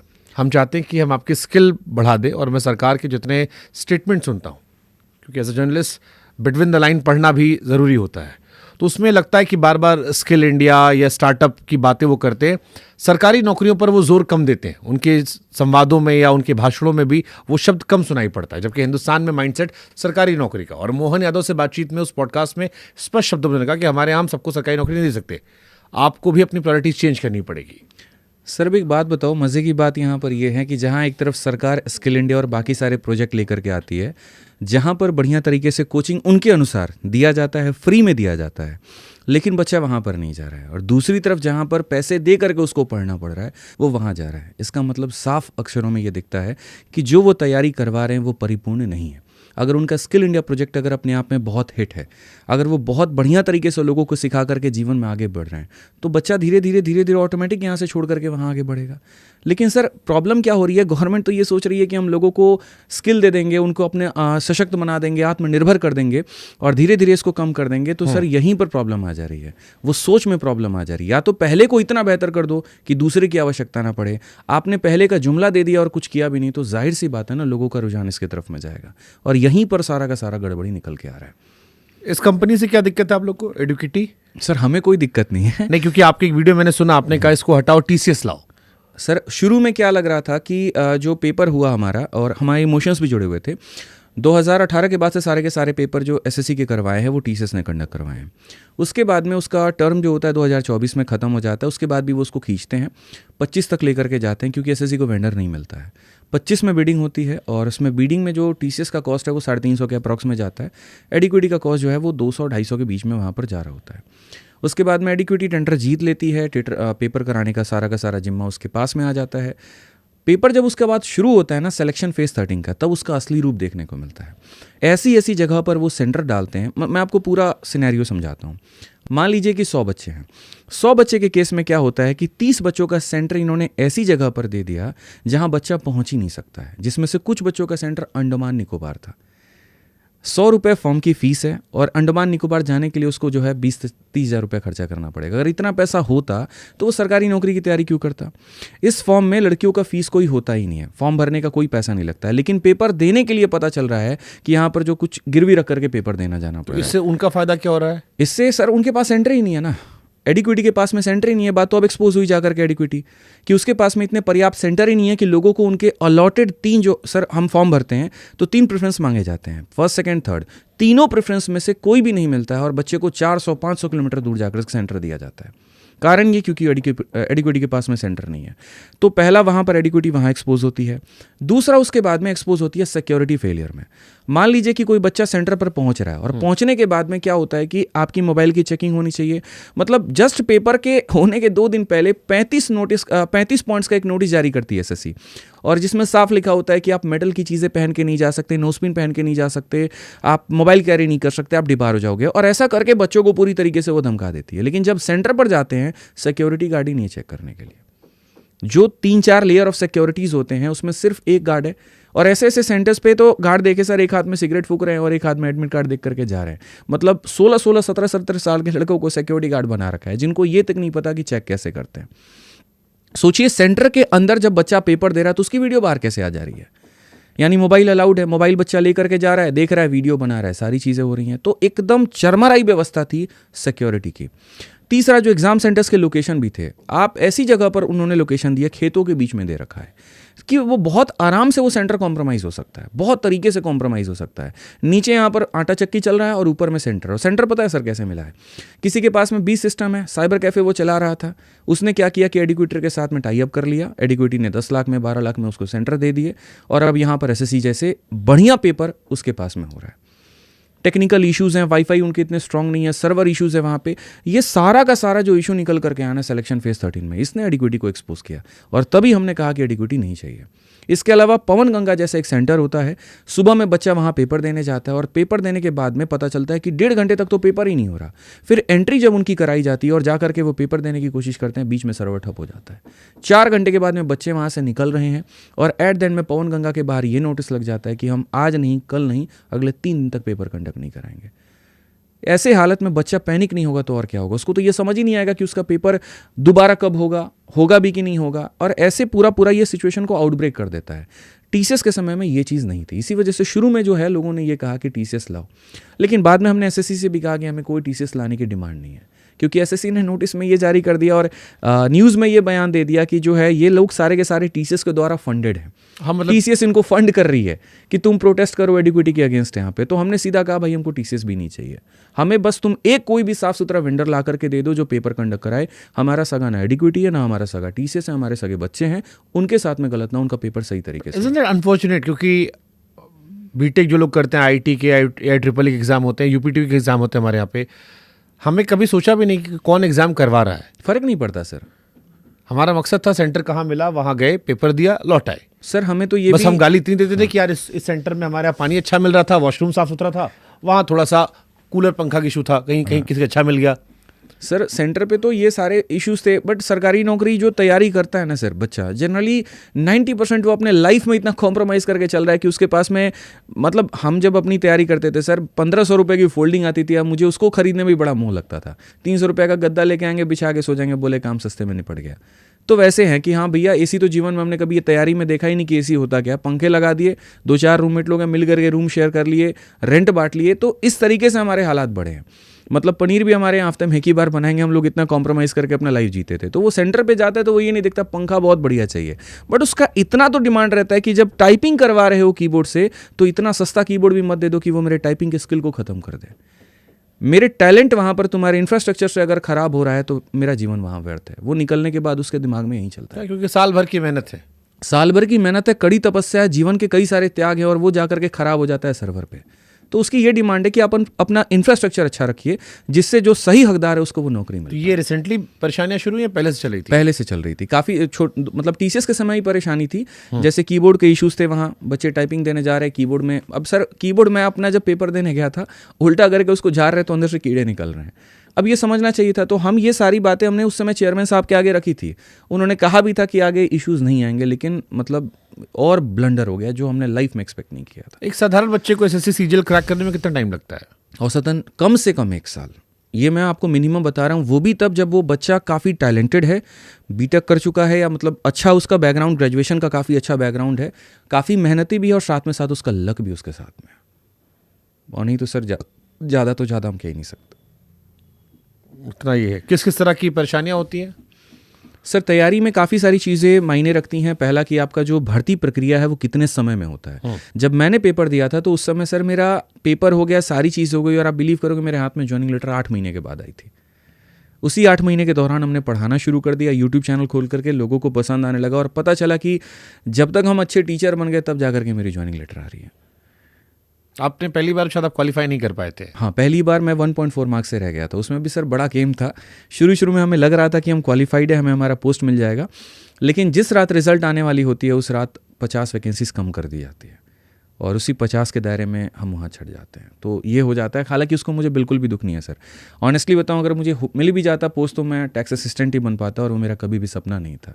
तो मेरे लिए भगवान ने जो किया वो बहुत सही किया कि चलो तुम्हें एक चोट मिली, तुम दर्द सहो, दोबारा बाउंस बैक करो, और इतनी मेहनत करोगे फिर। तब मैंने सर एक बार में 1 महीने के अंदर 5 नौकरियाँ निकाली थी, जहाँ IB था, CPO था, सीजल था, सारे पेपर्स थे मेरे। फेलियर लाइफ में क्या सिखाता है?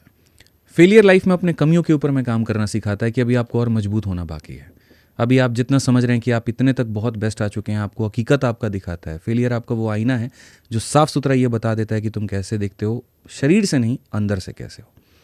मुझे मेरे फेलियर ने यही बताया कि अभी तुम्हें आदित्य बहुत काम करने की ज़रूरत है। शायद यहाँ पर आप अपने आप को अंदर से बेशक स्टार समझ रहे हो, लेकिन जब आपके रिजल्ट सामने आते हैं तो वो ये दिखा देता है सर, क्योंकि है ना, आपका भी रिजल्ट आ रहा है, दूसरों का भी आ रहा है, तीसरों का भी आ रहा है, और जब आप देख रहे हो कि यार मेरे मार्क्स इतने रह गए, फिर वहाँ पर रियलिटी में आपको लगता है यार फेल हुआ, अब काम करने की ज़रूरत है। आप एक स्टेप्स पे काम करते हो और उसके ऊपर में मेहनत करते हो, जब रिजल्ट आता है तो बेहतर होता है। NDTV में मेरे शो में SSC के चेयरपर्सन ने बात की थी, संतुष्ट थे आप लोग उनके बयान से? बिल्कुल भी नहीं। बचकानी बात थी, और ऐसा लग रहा था कि लगा ही नहीं कि वो चेयरमैन है। मतलब ऐसे लॉजिक्स देना। अब एक कहाँ तक ये बात साबित फेयर है, वो ये कह रहे हैं कि हमने जो ये शुरू किया, पहला पॉइंट सर मैं उनका टारगेट करता हूँ कि ये एक ट्रायल वर्जन था, बच्चे एक्सपेरिमेंट करने वाले हैं। उन्होंने कहा ये पहला साल उनका था, कुछ गलतियां हुई, इस पर हम पेनल्टी लगा देंगे। नहीं सर, उसके ऊपर मैं पेनल्टी लगा दोगे, लेकिन जिन बच्चों का पेपर खराब हो गया, मैं सीधा से एक बात पूछता हूँ कि जिस बच्चे का ये आखिरी अटेम्प्ट था, आप उसके लिए क्या कर पाएंगे? आप जिसके पास में अब कोई औपचारिकता ही नहीं बची, अब उसके पास में लाइफ में कुछ बचा ही नहीं, वो तैयारी बहुत अच्छी है, मॉक में उसके नंबर बहुत अच्छे आ रहे हैं, वो गारंटेड है कि पेपर में बैठता तो उसका सिलेक्शन होता, लेकिन वो बस वो एक एक्सपेरिमेंट का पात्र बन के रह गया। उसके लिए आप क्या कहेंगे? तो इन्होंने कहा हम एक्सपेरिमेंट कर रहे हैं। अगर आप एक्सपेरिमेंट कर रहे हैं तो पेपर कैंसिल कराइए पीछे का, क्योंकि आपका एक्सपेरिमेंट कंप्लीट फेलियर है। आप ये बात कहिए कि हम सीजल के लिए पूरी तरीके से जब प्रिपेयर होंगे तो हम पेपर लेंगे। आप ये कहिए कि स्टेनो के लिए हम पूरी तरीके से प्रिपेयर होंगे तो कहेंगे। उन्होंने कहा कि अब की बार दिक्कत आया, आगे में नहीं आएगा। और सर स्टेनो का भी एडमिट कार्ड कुछ लोगों का जो आया, इतना बुरा हालत है कि केरला तक सेंटर दे दिया है। कैसे जाएगा कोई केरला? एक दिन 2 दिन का सफ़र है, कोई कैसे तय करेगा वहाँ पे? तो पहली बात तो ये। दूसरी बात उन्होंने यहाँ पर ये कहा कि हाँ, हमने एडिक्विटी को देखा है, एक्सेप्ट किया है कि वहाँ पर सिस्टम फेलियर है, हम उस पर पेनल्टी लगा देंगे। सर जो बच्चा सेंटर के साथ ही वहाँ पर सिस्टम को कॉम्प्रोमाइज़ कर ले, जब कोई मोबाइल लेकर के जा सकता है पेपर देने, तो आप कैसे गारंटी दे सकते हैं कि उसने पेपर बिना चीट किए दिया होगा, या यहाँ पर कहीं इन्विजिलेटर ने उसको सपोर्ट नहीं किया होगा? तीसरी उन्होंने यहाँ पर ये बात कही, और सर बहुत हंसी आएगी आपको, उन्होंने डायरेक्टर ने उनकी बात की। जब हमने उनसे ये सवाल कहा कि सर आज जैसे 100 क्वेश्चन आए, अब जनरली क्या होता है बच्चों में वो चर्चा हो जाता है आज क्या क्या क्वेश्चंस आए, और ये सब्जेक्टिव तो है नहीं यूपीएससी की तरह कि तुम अलग अलग आंसर दोगे और तुम्हारे लिखने के कला के ऊपर में जो है मार्क्स मिलेंगे। ऑब्जेक्टिव है, option B is the correct answer, तो वही होगा। ठीक है, अब नेक्स्ट डे क्या होता है, फिर से पेपर होता है और सारे के सारे वही 100 सवाल जो 60-70 क्वेश्चन वो जो है सेम दे देते हैं। अच्छा, हम जब ये डायरेक्टर साहब से ये बात पूछते हैं कि ऐसा क्यों किया, तो उनका बड़ा ह्यूमरस आंसर होता है। वो ये कहते हैं कि देखो लोग ये एक्सपेक्ट करके गए होंगे कि अलग क्वेश्चन आएगा और हमने उनको सेम क्वेश्चन देके धप्पा दे दिया। मतलब एक नॉनसेंस रिप्लाई है ये। मतलब जाहिर से सबने पढ़ा होगा क्या आया। सर क्यों नहीं पढ़ा होगा, हर टेलीग्राम ग्रुप में आज के समय डिस्कशन होता है, हर टीचर ऑफलाइन में अपने कोचिंग में डिस्कशन करता है। ऑनलाइन में तो हमने काफी बोल बोल के लोगों के ऊपर प्रतिबंध लगा दिया कि मत करिए ऐसा, ये बिल्कुल भी फेयर नहीं है। लेकिन आप उसको हर तरीके से रोक नहीं सकते ना। एक रूममेट दूसरे के साथ बिल्कुल शेयर करेगा जब उसका पेपर होगा तो। अब इसके में कहां तक फेयर सिलेक्शन हुआ? जो पहला दिन जो लड़का गया था वो पूरा मेहनत करके गया था, सिलेबस पढ़ के गया था, तो वो 100 के 70 क्वेश्चन बना पा रहा है। दूसरे दिन जो मेहनत नहीं भी किया वो भी 100 के 70 क्वेश्चन बना रहा है, तो कैसे फेयर सिलेक्शन होगा? आंसर सबको पता ही होता है, आंसर सबको पता है, साल भर वही पढ़ा उसने। अब फिर उसके बाद आप ये कह के निकल जाते हैं कि हम जो है धप्पा मार रहे थे। बताइए, अब ये कोई बात थोड़ी होती है। तो सर बहुत लाचार व्यवस्था है, और जिस तरीके से उन्होंने सारे अपने बातें कही, वो अपनी टेक्निकल बातों को समझा रहे हैं लेकिन अपनी कमियों को छुपा रहे हैं। तो ये एसएससी चेयरमैन के लेवल पे इशू है या इशू उससे ऊपर है? सर वो तो चेयरमैन साहब ही बता पाएंगे कि किसका प्रेशर और कितना प्रेशर है। वो हम कैसे कह सकते हैं? हमारा तो अधिकार उनसे सवाल पूछना है।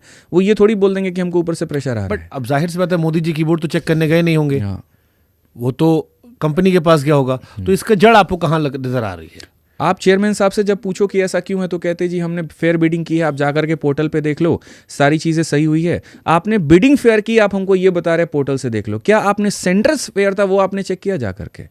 इतना तो एसएससी कर ही सकती थी कि अपने लोगों से कम एक क्वालिटी, मतलब एक सर पॉइंट्स होते हैं, पॉइंटर्स होते हैं कि ये चीज़ें आपके पास सेंटर में हो तो वो माना जाएगा, नहीं तो नहीं माना जाएगा। बिडिंग में ही सारी गलती हुई। ब्लैक लिस्टेड कंपनी को आपने कैसे बिडिंग में पार्टिसिपेट करने दिया?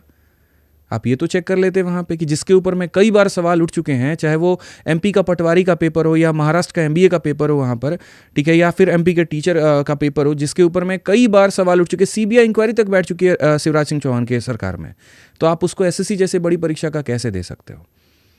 क्या इसके पीछे करप्शन हो सकता है? हो सकता है, बिल्कुल हो सकता है, बड़े लेवल का हो सकता है, लेकिन हो सकता है ये। इसके ऊपर में जब तक हम कंफर्मेशन नहीं दे सकते, जब तक हमारे पास कोई जैसे कई शिक्षकों ने कहा कि आप क्वेश्चन रीचेक करवाना हो तो शायद 100 रुपये जमा करने पड़ते हैं। सर इसका तो बुरा हाल ऐसा है ना कि मतलब आप ये समझ लो कि आप मेरी कमी को बताने के लिए मुझे पैसे दे रहे हो। ये काम एसएससी का है। पहली बार में, आज मैं एक शिक्षक हूँ, मैं 500 क्वेश्चन के शीट बनाता हूँ, लेकिन मजाल है कि उसके अंदर में 2 सवाल भी गलत निकल जाए। और इनसे 100 क्वेश्चन में, गणित के 100 क्वेश्चन होते हैं और उसमें भी 13 सवाल यहाँ पर ये गलत सेट कर देते हैं। इतना बुरा सर इसका नुकसान झेलने को मिला है 2024 में। मैं आपको बताऊं होता क्या है कि पेपर होता है 100 क्वेश्चन का आपका रहता है। मेंस में आपके रीजनिंग के और हिंदी के रीजनिंग के और मैथ्स के 30 सवाल आ रहे होते हैं, और उसमें भी मज़े की बात यह है कि 13 सवाल गलत हो जाते हैं। 13 सवाल गलत होने के बाद में उसके नंबर यहाँ पर क्या करते हैं, मार्क्स टू ऑल कैंडिडेट यहाँ पर ये अवार्ड कर देते हैं। अब एक बात बताइए, मान लीजिए कि वो 13 सवाल में सर 10 मुझे आते थे, 3 आपको आते थे। अब 13 के 13 में पूरे आपको नंबर भी मिल गए, पूरा मेरे को भी नंबर मिल गए, तो कंपटीशन रहा कहाँ? फिर कंपटीशन कहाँ रहा? अच्छा, वो कमी भी इनको बताने के लिए हमें क्या करना पड़ता है कि हमें पर क्वेश्चन 100 रुपये कैंडिडेट को इन्हें देना पड़ता है कि ये जी सवाल आपका गलत है यहाँ पर और इसको हम बता रहे हैं, तो रिप्रेजेंटेशन के लिए हम 100 रुपये देंगे आपको। अच्छा, इसमें एसएससी से पूछो कि आपने क्यों 100 रुपये रखे हुए हैं? फॉर्म का फीस भी 100 रुपये और एक क्वेश्चन का फीस भी 100 रुपये। तो ये कहते हैं कि सवाल जो है हर कैंडिडेट हर क्वेश्चन पे रिप्रेजेंटेशन ना लगा दे, तो जब पैसा उसका लगेगा तो उसको महसूस होगा कि नहीं कहीं ज़्यादा पैसा नहीं लग रहा, तो हमने इसीलिए लॉजिक दे रखा है। बट कहाँ तक ये उचित है? आपकी कमी को बताने के लिए हम पैसा क्यों दें? उस पर भी लॉजिक दिया कैसे सड़क बन रही है। हाँ, तो फिर वही सर लॉजिक्स का तो कोई है ही नहीं। अगर मुझे लगता है डिबेट करना चाहिए तो चेयरमैन से करो आप। ऐसे लॉजिक्स एसएससी के पास में जिसका कोई तोड़ नहीं है। उनको ये नहीं दिखता, वो सर जुड़ेंगे ना जब बच्चों के साथ में, पता चलेगा। हम शिक्षक हैं, हम लोग जुड़े हुए हैं, हमें पता है। जब बच्चा वहाँ पर आ रहा होता है, हम देखते वहाँ पर वो चप्पल कैसा पहना है, सिलवा करके पहन करके आया होता है, और आकर के हाथ जोड़ करके बोलता है गुरुजी देखिए हमारे पास पैसा नहीं है, बैठने का जगह दे दीजिए। रात में आप किसी कोचिंग में हम सो जाएंगे, झाड़ू पोछा सुबह में कर देंगे और तैयारी करेंगे। बस यहाँ पर हमको जो है बड़ा आस से आए हुए हैं और 1 साल के अंदर में हम सरकारी नौकरी लेना। आप जीवन में जो काम बोलेंगे हम वो करेंगे, बस अपने कोचिंग में रख लीजिए, हमको पढ़ा दीजिए। और वहाँ से हम उस बच्चे की मदद करते करते हमने उसको इंस्पेक्टर बनते तक देखा है। और वहाँ पर सर जिस बच्चे ने इतनी मेहनत की है ज़मीन तक, उसके साथ अगर सिस्टम धोखा कर दे तो वो कहाँ जाएगा? क्या होगा? क्या सोल्यूशन है इसका? क्या आप लोग तो दिन से आंदोलन कर रहे हैं? सॉल्यूशन यही है कि सरकार को इसके ऊपर में थोड़ा स्ट्रिक्ट होना चाहिए। जितना आप देश को लेकर के होते हैं, जितने आप धर्म को लेकर के होते हैं, जितने आप पाकिस्तान और इंडिया के वॉर को लेकर के हो रहे हो, उतना ही स्ट्रिक्ट आपको एजुकेशन को लेकर के होना पड़ेगा। सरकार स्कूल बंद करने से, टीचरों की बहाली नहीं निकालने से, भर्ती प्रक्रिया को लेट करने से आप कुछ नहीं जीतने वाले हैं। आप बाहर से विश्वगुरु दिखाएंगे, अंदर से खोखला हो जाएगा भारत। ये बच्चा पढ़ेगा ही नहीं सर, तो आगे कैसे बढ़ेगा? इंटेलेक्चुअल है ही नहीं, गुरु ही उसको सिखा रहा है, गुरु ही सारी चीज़ें उसको बता रहा है, तुम गुरु पर ही लाठी चलवा रहे हो, तो ऐसे कहाँ से अच्छे भारत की कल्पना करोगे आप? बट आमतौर पर जैसे प्रोटेस्ट होते थोड़ी संवेदनशीलता आती है, खासतौर पर शिक्षक हो गए, महिला हो गई, उनको लेकर आती है। बिल्कुल। आप लोग पे बरसाया गया। और हम कौन सा बंदूक लेकर के गए थे, लाठी लेकर के गए थे, किसी को मारने गए थे? इतना तो समझना चाहिए था कि टीचर्स हैं, बहुत विनम्र तरीके से भी तो बात रखी जा सकती है। एक डेलीगेशन आ सकता है, समझा सकता है, आश्वासन दे सकता है, रिटर्न में कुछ यहाँ पर कह सकता है। कहाँ हुआ ऐसा कुछ भी?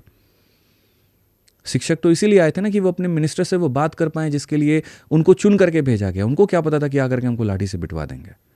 और उसके ऊपर में भी सर मजे की बात ये होती है ना कि नेक्स्ट डे हमारे सांसद में चर्चा होती है और रवि किशन जी जो है समोसे के साइज पे चर्चा करते हैं कि साइज क्या होनी चाहिए और रेट क्या होना चाहिए। भर्ती पर तो कोई बात पार्लियामेंट में तो किसी ने चर्चा नहीं की अब तक आपके बारे में। कहाँ किया सर? यही तो दुख है। रेलवे रिफॉर्म पे भी कहीं चर्चा यही नहीं हुई। दुख है। इसी वजह से मुझे लगता है कि मैं और आप हम साथ बैठे हैं, इसी वजह से एक खुशी है पहली बार कि हाँ नेशनल मीडिया ने इसको कवर किया है। नहीं तो अक्सर हमारी मीडिया से भी शिकायत होती है कि वो इसे कवर नहीं करते, छोड़ देते हैं। रेलवे रिफॉर्म वो भी नहीं कवर किया था? नहीं किया सर। मुझे याद है रेलवे रिफॉर्म। आप सर ट्विटर को कम समझता है क्या कोई? ट्विटर पे क्या ऐसा है कि हाँ ऐसे ही आकर के कोई भी सर उसको नंबर 1 पे ट्रेंड करा देगा? वो बच्चों की पीड़ा है। और जब लोग ये कहते हैं कि हल्ला काट रहा है, तो उसके मैसेजेस को पढ़ो ना, उसके तथ्य को पढ़ो ना, उसके द्वारा शेयर किए गए वीडियो को पढ़ो ना। देश का अटेंशन तभी क्यों आता है जब बीपीएससी में लड़कियों के ऊपर में लाठी चलती है? जब तक लाठी से वो पिटेंगे नहीं क्या, तब तक बीपीएससी का दर्द नहीं दिखेगा क्या? मजबूर भी तो इसी बात पे किया जा रहा है कि तुम सड़क पर जब तक पिटोगे नहीं, नेशनल मीडिया कवर नहीं करेगी। सिस्टम भी तो यही है। नॉर्मल तरीके से भी तो बातें कही जा रही है, आप उसको सुनिए, आप उसके फैक्ट चेक को करिए कि बच्चा सही कह रहा है कि गलत कह रहा है। इसके ऊपर में एक डॉक्यूमेंट्री लेकर के आइए, वीडियो लेकर के आइए। तो इसको जैसे आप लोग ये बिहार से लेकर यूपी हो गया, गुजरात हो गया, महाराष्ट्र, बंगाल, हर जगह पर है, अपने अपने लोकल सांसद विधायक क्यों नहीं परेशान करते लोग? सर अभी कल वही करने जा रहे हैं, हम बोलने जा रहे हैं, लेकिन उनके पास में इतने मुद्दे होते हैं कि हमारे मुद्दे दब जाते हैं। तो अगर विधायक सांसद के पास समय नहीं तो फिर प्रधानमंत्री और मुख्यमंत्री के पास समय कहाँ से होगा? सर यही बात है। तो उनको तो परेशान करना उनके विधायक करना चाहिए कि आप लोग विधायक को परेशान कीजिए, विधायक साहब को इतना परेशान कर दीजिए कि विधायक साहब आगे परेशान करें कि साहब आपके हार जाएंगे। जिस रोड से होकर के आए दिन हजारों की संख्या में लोग गुजरते हैं और वो रोड के कारण एक्सीडेंट्स भी होते हैं और विधायक को वो सड़क तक नहीं दिखती, तो जो भर्ती अदृश्य है, जहाँ पर वो डायरेक्टली जुड़ा नहीं है, उसको भर्ती कहाँ से दिखेगी? मुद्दे तो कई सारे हैं यहाँ पर जिसके ऊपर में बहुत संगीन संज्ञान लेना चाहिए, लेकिन कहाँ होता है सर? हमारी तो इसीलिए आवाज़ है। तो एट द एंड में आप मुझे ये बता दो सर कि हम शिक्षक हैं, हम पढ़ाने वाले लोग हैं, हम धरना देने वाले लोग नहीं हैं, हम कलम से क्रांति लाने वाले लोग हैं। लेकिन अगर शिक्षक को रोड पर आना पड़ रहा है तो कहीं ना कहीं जो पार्टी में हैं, जो सत्ता में हैं, उनकी भी कहीं ना कहीं कमियां हैं और जो विपक्ष में है उनकी भी कमियां। अगर विपक्ष इतना मजबूत होता तो शायद शिक्षक जो है वो सड़क पे नहीं है। इसीलिए मैंने कहा था कि अगर शिक्षक और बच्चे दोनों एक साथ सड़क पर उतरे हैं तो सिर्फ ये परीक्षा का विषय नहीं है। बिल्कुल। अब ये देश की समस्या होनी चाहिए कि यार जिनको पढ़ना था वो ट्विटर पे अकाउंट बनवाया जा रहा है उनसे। एंड आई एम श्योर ये भी करना पड़ा होगा बहुत सारे बच्चों को, पता ही नहीं कि कैसे करना है। वो भी सिखाना पड़ता है कि अच्छा ये ट्वीट है, ये जो ऐसे घूम रहा है ना, इसको तुम दबा देना तो इसको रीट्वीट कहते हैं और ये रीट्वीट हो जाएगा। मैसेज तक लिखना नहीं आता, फिर वो रिट्वीट करते रहता है बच्चा। सर हम ही लोग तो सिखाते हैं ना कि बेटा देख सोशल मीडिया से दूर रहे, जिंदगी में कुछ पाना है तो वक्त जो बर्बाद करते हो तुम उससे दूर रहो। तुम्हें कोई सोशल मीडिया प्लेटफॉर्म इंस्टॉल नहीं करता, तुम्हें किसी की बातें नहीं सुननी, तुम्हें अपने किताबों पे ध्यान देना है, तुमने अपने जीवन पे ध्यान देना है। तुम्हारे लाइफ में अगर है तो तुम अपने पढ़ाई पर ध्यान दो और फिजिकल पर ध्यान दो। ये दो चीज़ें तुम्हारे लाइफ में तुम्हें आगे लेके बढ़ जाएंगी। लेकिन जब दोनों उस तरीके से तैयार होने के बाद में जब बच्चे की बात को नहीं सुना जाता है, तब हमें तीसरा उसको डिजिटल लेकर के आना पड़ता है, जो हमारे लिए भी नुकसान है। आप ये बताओ, अगर ये सारी चीज़ें नहीं हो रही होती तो हम पढ़ा रहे होते, बच्चा पढ़ रहा होता और आगे बढ़ते हैं। सर जितनी तेज़ी से भर्ती प्रक्रिया निकलेगी, दूसरा बैच आएगा, तीसरा बैच आएगा, हम भी तो आगे बढ़ेंगे। सर इंटेलिजेंस की तो ये कहानी है कि गवर्नमेंट इंटेलिजेंस लेना चाहती है लेकिन उसके पास में लोग नहीं है तो वो इंटेल कलेक्ट नहीं कर पा रही है। और इसी का कारण होता है कि बड़े बड़े प्रोटेस्ट में भी सिस्टम फेलियर्स हो जाते हैं। आप किसान आंदोलन में जो सारी चीज़ें हुई वहाँ पर मुझे लगता है कि और लोगों की आवश्यकता थी, लेकिन लोग नहीं थे तो वो डिले होता गया। काफ़ी सारी छोटी छोटी चीज़ें निकल करके आ गई, क्योंकि मेरे भी स्टूडेंट सेलेक्टेड हैं, अलग अलग डिपार्टमेंट में हैं। मैं भी उनसे बात करता हूँ, वो सीधा क्लियर बता रहे होते हैं कि सर लोगों की आवश्यकता है, भर्ती नहीं कर रहे। अब यहाँ से प्रोटेस्ट कैसे आगे बढ़ेगा आप लोग का, क्या प्लान है? प्रोटेस्ट में तो सर कल मिनिस्टर साहब मिलने वाले हैं, अगर वो मिल जाते हैं तो वेल एंड गुड है, नहीं मिलते हैं तो सर और भी तरीके हैं, शांतिपूर्ण तरीके हैं जिससे हम इस बात को करेंगे, आगे रखेंगे और वो सारे शिक्षक मिलकर के डिसाइड करेंगे। ये तो नहीं कि मतलब जितना हंगामा होना 4 दिन का बुलबुला फूट गया शांत फिर। सर बुलबुला तो फूटेगा नहीं, क्योंकि अगर एडिक्विटी ने सेम काम किया तो 13 अगस्त से सीजीएल का पेपर शुरू होने वाला है, फिर वो किसी के कंट्रोल में नहीं होगा। यूपीएससी के बाद में एसएससी सीजीएल एकमात्र ऐसी परीक्षा है जो अच्छे पद की है और जिसमें सबसे ज़्यादा बच्चा जुड़ता है। कितने बच्चे हैं? लगभग 40 लाख फॉर्म भरने वाले। उसके बाद में रेलवे में आप चले जाओ तो ग्रुप डी और एनटीपीसी वो भी है, बट इनके दोनों के कॉमन क्राउड हैं 10 से 15 लाख, जो ये भी पेपर देता है और वो भी पेपर देता है। तो अगर सीजीएल में गड़बड़ी हुई सर तो बहुत दिक्कत, यानी 13 तारीख बिल्कुल इंपॉर्टेंट तारीख है, बहुत निर्णायक दिन होगा वहाँ पे। आप सोचो सिलेक्शन पोस्ट तो कुछ भी नहीं है, 3 अलग अलग लेवल के पेपर मिला करके 30 लाख का क्राउड था, 10वीं 12वीं ग्रेजुएशन, और यहाँ पर तो सीजीएल में सिर्फ ग्रेजुएट लोग 40 लाख हैं, जहाँ पर यूपीएससी का भी क्राउड बैठता है, जहाँ पर एसएससी का भी बैठता है। ठीक है, अच्छा क्राउड होता है, मतलब डिसेंट, जिसको आप कह सकते हैं कि उसके पास सोचने समझने पढ़ने लिखने की बुद्धि है। लठमार वाला क्राउड वहाँ पर नहीं है। और उसके साथ में अनफॉर्चुनेट कि 13 तारीख को पेपर है और लड़का बैठ के ट्विटर पे ट्वीट कर रहा है। बहुत मैं कह तो रहा हूँ सर, बहुत दुर्भाग्य की बात। 13 छोड़िए सर, अनफॉर्चुनेट तो ये भी है कि ये कह दिया गया कि आपका पेपर होगा 6 तारीख को। ठीक है, बच्चों के साथ में एडमिट कार्ड में ऐसा है कि 6 तारीख को आपका पेपर है, और मजे की बात यह कि 5 तारीख के शाम तक उसका एडमिट कार्ड का नाम ही नहीं है, सेंटर का नाम ही नहीं एडमिट कार्ड पे। अब वो क्या करे, कहाँ पेपर देने जाए? मतलब मेरा पेपर 6 तारीख को है, कहाँ है, बस ये भी एडुकेटिव में हुआ है। बिल्कुल हुआ है। मतलब 2 तरह की प्रॉब्लम है एडमिट का। मैं कह तो रहा हूँ सर, ऐसी ऐसी चीज़ें निकल करके आई है ना, आप जब सुनोगे तो आप बोलोगे भाई हो रहा है, पेपर ही हो रहा है क्या? और तब आपको समझ में आएगा कि बच्चों का ये गुस्सा जायज़ क्यों है। 2 तरह की दिक्कत है। पहला क्या होता है, एडमिट कार्ड आ जाता है। पहले होता था टीसीएस में कि 7 दिन पहले एडमिट कार्ड आ जाता था, बच्चा निश्चिंत है, बेफिक्र है, अच्छा आगरा भरा है, आगरा आ गया, मैं अपनी तैयारी पर फोकस करता हूँ, मॉक टेस्ट देता हूँ, अपना प्रिपरेशन। इसमें यहाँ पर इन्होंने ये कह दिया हम 3 दिन पहले देंगे। पूछा गया क्यों भाई 3 दिन पहले दोगे? तो नहीं, बच्चे को पहले पता चल जाएगा ना, सेटिंग कर लेगा। चलो मान लिया हम आपकी ये भी बात। अब आप 3 दिन पहले तो कम से कम सेंटर दे दो। 3 दिन पहले सेंटर देते हैं और कहाँ देते हैं? तमिलनाडु। कहाँ से 3 दिन में वो टिकट कराएगा? वो कहाँ से तमिलनाडु जाएगा? अब यहाँ पर वो ये सर्च करे कि भैया मैथ्स का ये सवाल जो मेरा अधूरा था मैं उसको कैसे पढ़ूं, या वो ये सर्च करे कि तमिलनाडु के जाने के रास्ते क्या हैं। ये भारत है जहाँ पर रेलवे टिकट तो कहीं मिलता नहीं सर, वो भी तत्काल कर रखा है ना, फ्लाइट खरीदने की औकात होती नहीं है। आप एक बार ट्रेन में कैसे जा सकते हो? मतलब उसमें भी पेनाल्टी है। अगर आप मान लीजिए वेटिंग में चले गए तो चलती ट्रेन से उतार दे।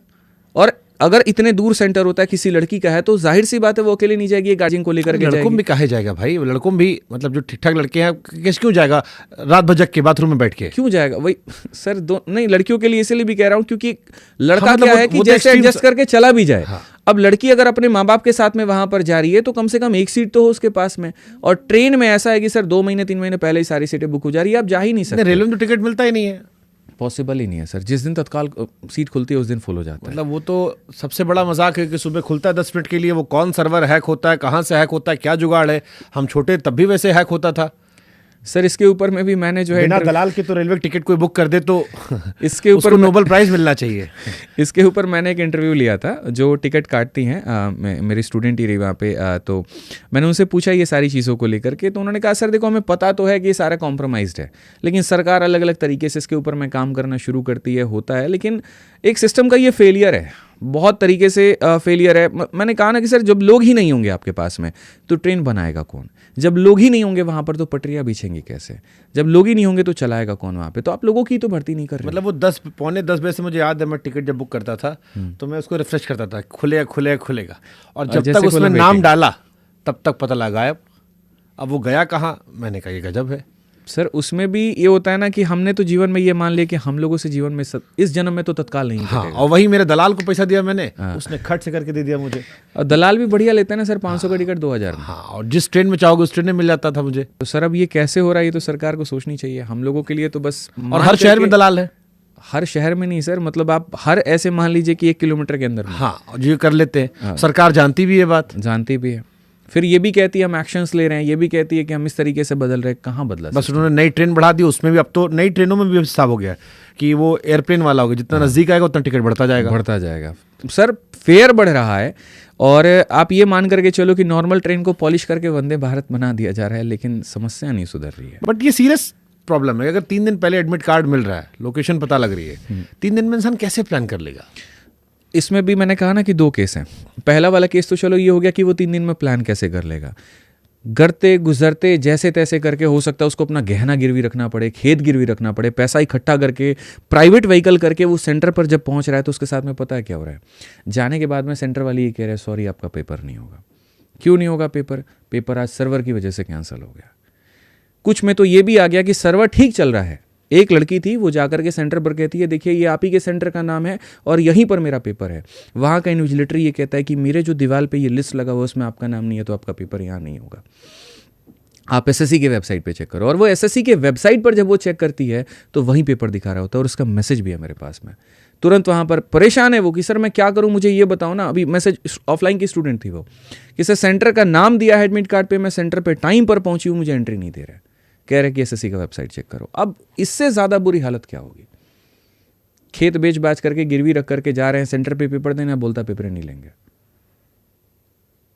और यही होने वाला है सर 13 अगस्त के बाद में, अगर नहीं सुधरा तो फिर तो मतलब इट्स वेरी अनफॉर्चुनेट। ये सोच के ही लग रहा है कि यार 15 अगस्त को आज़ादी है और अभी भी बहुत बड़ी बात है। आज़ादी दे तो रहे हैं सर, यू नेवर नो कि कौन किस हालात में, किसके लिए वो जीने मरने का सवाल है वो नौकरी।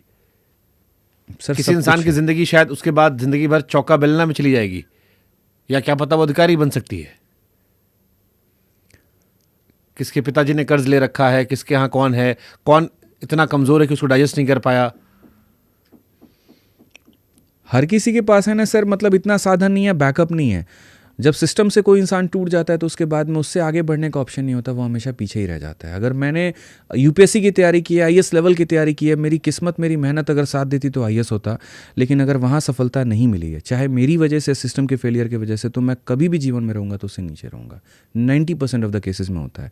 1% ही लोग ऐसे होते हैं जो उससे बाहर निकल करके आदित्य रंजन बन सकते हैं, या कोई इंडस्ट्रियलिस्ट बन सकते हैं, या कोई सांसद बन सकते हैं, या कुछ बन सकते हैं, लेकिन 99% जनता दब जाती है। That's true. बिल्कुल, ये हमारे अपने जीवन में भी अनुभव ये चीज़ है कि जब एक बार आप गिरते तो वहाँ से उठना बड़ा मुश्किल होता है बहुत। या तो आपकी सेल्फ विल पावर इतनी स्ट्रांग हो, या कोई आपको मार्गदर्शक ऐसा मिल जाए। सर 1% ही है ना वो, तो उसमें भी अगर अच्छा गाइडेंस मिल गया तभी, अदरवाइज नॉर्मली लोग बर्बाद ही होते हैं। तो सर दुनिया में जब 99% लोगों के साथ में ऐसा हो रहा है तो एग्जाम्पल भी तो वही मिल रहा है, फिर कहानी और ख़त्म हो रही है। आपने कितने घंटे पढ़ाई की थी?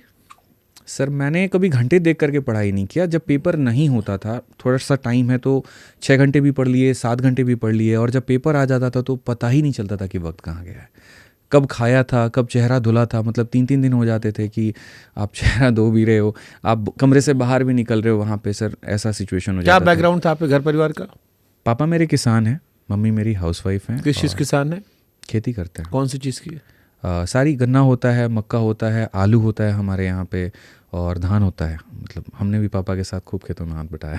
हमारे दादाजी भी रहे हैं। हाँ, जैसे हमारे यहाँ ये सब कपास और कॉटन और बाकी सब ये नहीं होता। हाँ, थोड़ा सा ये कोला है यूपी बिहार में ही चलता है, गन्ना मुख्यतः गन्ना खेती होती है। सर पैसा ही हमारा वही आता है, अगर गन्ना और मक्का ना करे तो कभी इंसान बढ़ ही नहीं पाएगा। मतलब आप ये समझ लो कि हमको अभी भी याद है कि बचपन में जब ठंडी का समय होता था और जब चलान आता था, मिल का जब चलान आता है, गन्ने का भी बड़ा बढ़िया लॉजिक है कि तुम गन्ना उगा लिया, जब तक मिल से चलान नहीं आएगा तुम्हारा गन्ना खेत में रहेगा। अब जब मिल से चलान आ गया, अच्छा कई बार चलान नहीं आ रहा है तो 2-2 हज़ार में खरीदना पड़ता था दूसरों से, भैया तुम चलानवा दे दो अपन, तो 2,000 रुपये दे दिए, 3,000 रुपये दे दिए, चलान देगा, फिर उसके बाद में उसको ला दो, उसके बाद मिल में लेकर जाओ। जो ट्रॉली टिकट लेके आते हैं, हाँ, कट्टे में डालते हैं, कट्टे डालते हैं, हमको याद है। अब फिर उसके बाद में वो गन्ना जब मिल में जाएगा, अब मिल में जाने के बाद में भी इंस्टेंट पैसा आपको नहीं मिलेगा। आपको सारी खेती खुद के पैसे पे करनी है, चाहे आप ब्याज लेकर के करो, खेत बेच के करो, गहना गिरवी रख के करो। आप उसके बाद में जो है लेकर के सारे मिल तक भी आप खुद के पैसे से लेकर के जाओ, डीजल का भाड़ा, ड्राइवर का भाड़ा, सब कुछ वहाँ पे, लेबर का भाड़ा, खाली भी आपका आ रहा है तो सारा पूरा किराया खुद लग रहा है। बीच में अगर एक्सीडेंट हो गया तो सारा खुद संभालो, और कई महीनों के बाद में तब अकाउंट में पैसा आता है। तब तक जो मूर है उसका ब्याज ही इतना ज़्यादा हो जाता है कि किसान को प्रॉफिट कम बचता है। तो बचपन के सारे कैलकुलेशन पापा के मेरे को याद रहते थे। हमको इसलिए याद है कि गोंडा जिले में जहाँ हमारा घर पड़ता है वहाँ चीनी मिल हमारे घर के पीछे है। हाँ। तो एक तो रात भर भीड़ लगती थी, वो ट्राली एक तरफ डल्लफ वाली, एक तरफ ट्रॉली वाली, एक तरफ ट्रक वाली। उसमें भी जितना दिन ड्राइवर रुक रहा है वहाँ पे तो हर दिन का दिहाड़ी जोड़ के लेगा। हाँ। सोएगा भी कहाँ, पुआल बिछा के, साल उड़ के, तो हर दिन का और भारी पड़ जाता था। अगर 2 दिन मिल में अटक गया लंबी लाइन की वजह से तो हम पे भारी पर्ची का अपना एक अलग वहाँ ब्लैक का सिस्टम है। हाँ। कि पर्ची ब्लैक में खरीद। किसान के पास ये भी नहीं है कि 4 गो ट्रैक्टर है कि एक लॉट भेज दिया दूसरा भेजेगा, जब तक पहला नहीं आएगा दूसरा नहीं जाएगा। ये बहुत नुकसान करता है। क्या सोच के आप दिल्ली आए थे? यहीं कि सर थोड़ा अपने परिवार को आगे बढ़ा पाएँ। क्या रुपये लेकर आए थे? पैसे का सर एग्जैक्टली याद नहीं है, क्योंकि मुझे लगता है जब आ रहे थे तो ट्रेन में मम्मी 1000-1200 रुपये पकड़ाई थी, बाकी बोली अकाउंट में महीना में 5000 रुपये डाल देंगे, तुम तैयारी करते रहना। लेकिन जब यहाँ दिल्ली आए तो शुरू में तो पैसे आए घर से, नो डाउट। जब मेरा भाई गया जब पंजाब में पढ़ने वहाँ पे, तो थोड़े से पैसे कम आने लगे। जब बहन की भी बात आई दिल्ली को लेकर के आने, तो बिल्कुल ख़त्म हो गए। तो सरकारी नौकरी की तैयारी के लिए, बाकी सारी चीज़ों के लिए मैंने होम ट्यूशन्स पढ़ाने शुरू किए। और मैं सागरपुर में रहता था, सागरपुर से धौला कुआं डेली में कॉलेज जाऊंगा। कॉलेज से उत्तम नगर से 711, 724 बस जाती है और 740 भी है, 3 बस है। तीनों को पकड़ के कोई भी मिल गया, बस पास था स्टूडेंट वाला, तो उत्तम नगर ईस्ट जाएंगे, उत्तम नगर ईस्ट उतरेंगे। ईस्ट से लेकर के वेस्ट 5 रुपये किराया होता था, हम देते नहीं थे। 5 रुपये बहुत है यार, 5-5 10 रुपये में तो सब्जी आ जाएगी, मतलब कोई ना कोई 10 मतलब 250 ग्राम, इतना कि एक टाइम का खाना बन जाएगा। तो जा करके फिर होम ट्यूशन पढ़ाएंगे, उसमें मिलता था 2000 रुपये। 2000 में ही अपना आकर के जैसे तैसे जो है रूम रेंट अपना निकल जाए। फिर धीरे धीरे जब पढ़ाना शुरू किया और बच्चे जुड़ गए, तो 6-7 हज़ार रुपये महीने के आराम से मिल जाते थे। मुझे बस इतना काम पकड़ना था कि मेरा पढ़ाई भी डिस्टर्ब ना हो, और उसके बाद में जो है मेरा लाइफ जो चल रहा है वो ट्रैक पर चले, इतने पैसे आ जाएं कि मैं अपना खर्चा निकाल पाऊँ। तो मेरा उससे खर्चा निकल जाता था और मम्मी पापा मेरे भाई बहन को पढ़ा लेते थे। थोड़ी सी दिक्कत मुझे तब हो गई जब बहन दिल्ली आ गई पढ़ने, दिल्ली यूनिवर्सिटी में, तो उसके पीजी का जो किराया था वो ज़्यादा था, क्योंकि लड़की थी, कहीं पर भी रख नहीं सकते थे, रूम नहीं दे सकते थे, तो पीजी में रखना पड़ा। अपर्णा गर्ल्स हॉस्टल है दिल्ली में, यहीं पर उसका 10,000 रुपये जो है वो था, तो उसके लिए मुझे और ट्यूशन्स पकड़ने पड़े। वो थोड़ा सा मुझे और डिले कर गई। अगर वो ट्यूशन नहीं पकड़ना होता तो शायद मैं पिछले वाले पेपर में ही थोड़ा हिट कर जाता। अच्छा, हम 40 रुपये बस पास बन रहे थे, 40 और 50 का हमारे टाइम में आता था। आपका डेली का बनता? लाल वाली बस में एसी वाले में 50 का बनता था, उसमें 40 का। तो वो डेली का बस पास होता है? डेली का। स्टूडेंट वालों का केस क्या है, 515 रुपये में 6 महीना, मतलब ऐसा है, 100 रुपये महीना लगता है। किसी बस पास बनता हाँ, लेकिन हमारे में अलाउड नहीं है सर एसी वाले में, हम हरियर के में घूमेंगे। तो हम भी हरियर वाले में घूमते थे, हालांकि उसमें खड़े दोनों जाना पड़ता है, तो सीट कब मिला? इतनी आबादी होती है सर। धौला कुआं से पकड़ेंगे, बैग ऐसे लटका लेंगे और पोल को ऐसे पकड़ लेंगे कि भाई झटका मारा तो आगे ना चल जाए, मुंह हाथ फट गया तो दिक्कत हो जाएगा। अब इसे पकड़े हुए में लटक सो गए वहाँ पे। कब 711 उत्तम नगर ईस्ट आ गया पता भी नहीं चल रहा। और चलती बस में 60 से चढ़ो, एक साथ धक्का मार के उतरेंगे, एक साथ। फ़ोन भी चोरी हो जाता है 60 से चढ़ने में। मेरा जब पहला बार बड़ा खुश हुए लाइफ में, पहली बार हमको पापा बोले बेटा तुम है ना 12th में बहुत बढ़िया नंबर लेकर के आ जाओ, पक्का तुम जो बोलोगे वो दिला देंगे। 94% लेकर के आए, दिल्ली यूनिवर्सिटी में एडमिशन भी हो गया। आप बोले आप तो दे दो पैसा। तो हुआ क्या, पैसा दिए, फ़ोन भी हम खरीदे, बहुत एक्साइटेड थे कि चलो कुछ तो अच्छा है। मूवी वूवी भरवा करके आराम से जो है बोले आज थोड़ा सा मूवी देखेंगे, रिलैक्स होंगे। 5-5 रुपये का मूवी भरा रहा था, और जैसे बस में चढ़ते हैं भीड़ इतनी थी, खींच के लेके चला गया। अब वहाँ पर ऐसा लगा कि ले भाई, मतलब क्या काटो तो खून ने, बस अब इससे ज़्यादा दुख कुछ था ही नहीं। फिर दूसरी बार यहाँ पर ये हुआ कि चलो ठीक है, कुछ महीने की ट्यूशन पढ़ा करके नोकिया लुमिया खरीदा हमने। ठीक है कि अब हटाओ इसको, यहाँ पे 10,000 में बड़ा बढ़िया ऑरेंज दिखता था, तो खरीद लिए नोकिया लुमिया। हमने कहा कि चलो ठीक है, अब इसको बहुत एकदम बढ़िया से सेफ रखेंगे। लेकिन जब आप बस में चढ़ते हैं ना, तो बड़ा सावधानी से आपको दोनों पोल ऐसे पकड़ना पड़ता है। जैसे दोनों पकड़े, मेरा मोबाइल पकड़ लिया, भाग गया। आज जैसे घुस रहे हैं अंदर तो सर हाइड्रोलिक सिस्टम में गेट बंद हो जाता है। हम कह रहे रोको रोको, कहता अगले स्टॉप पे रोकेंगे।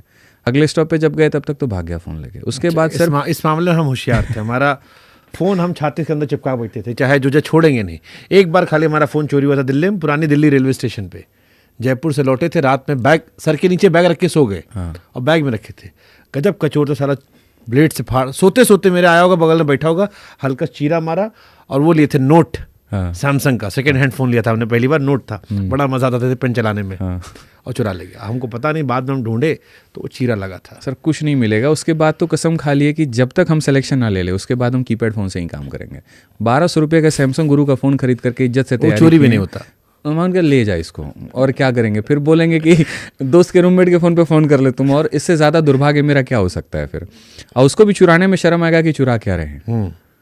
तो पोस्टर कब बांटे, जो काफ़ी कहानी चलती है कि आपने पोस्टर बांटे, रिक्शा उक्शा? सर इसका मतलब बहुत है। जब हम कॉलेज के सेकेंड ईयर में थे, तो फर्स्ट ईयर से ही थोड़ी सी दिक्कतें आने शुरू हो गई थी। तो सेकेंड ईयर में क्या है ना कि मेरा दोस्त है, आशु है, और अभी वो सर मेरे टीम में ही काम कर रहा है, मेरे साथ ही काम कर रहा है। तो आशु है, तो आशु ने मेरे को बताया कि यार गुड़गांव में एक स्कूल खुला है और उसके इंक्वायरीज़ देने हैं।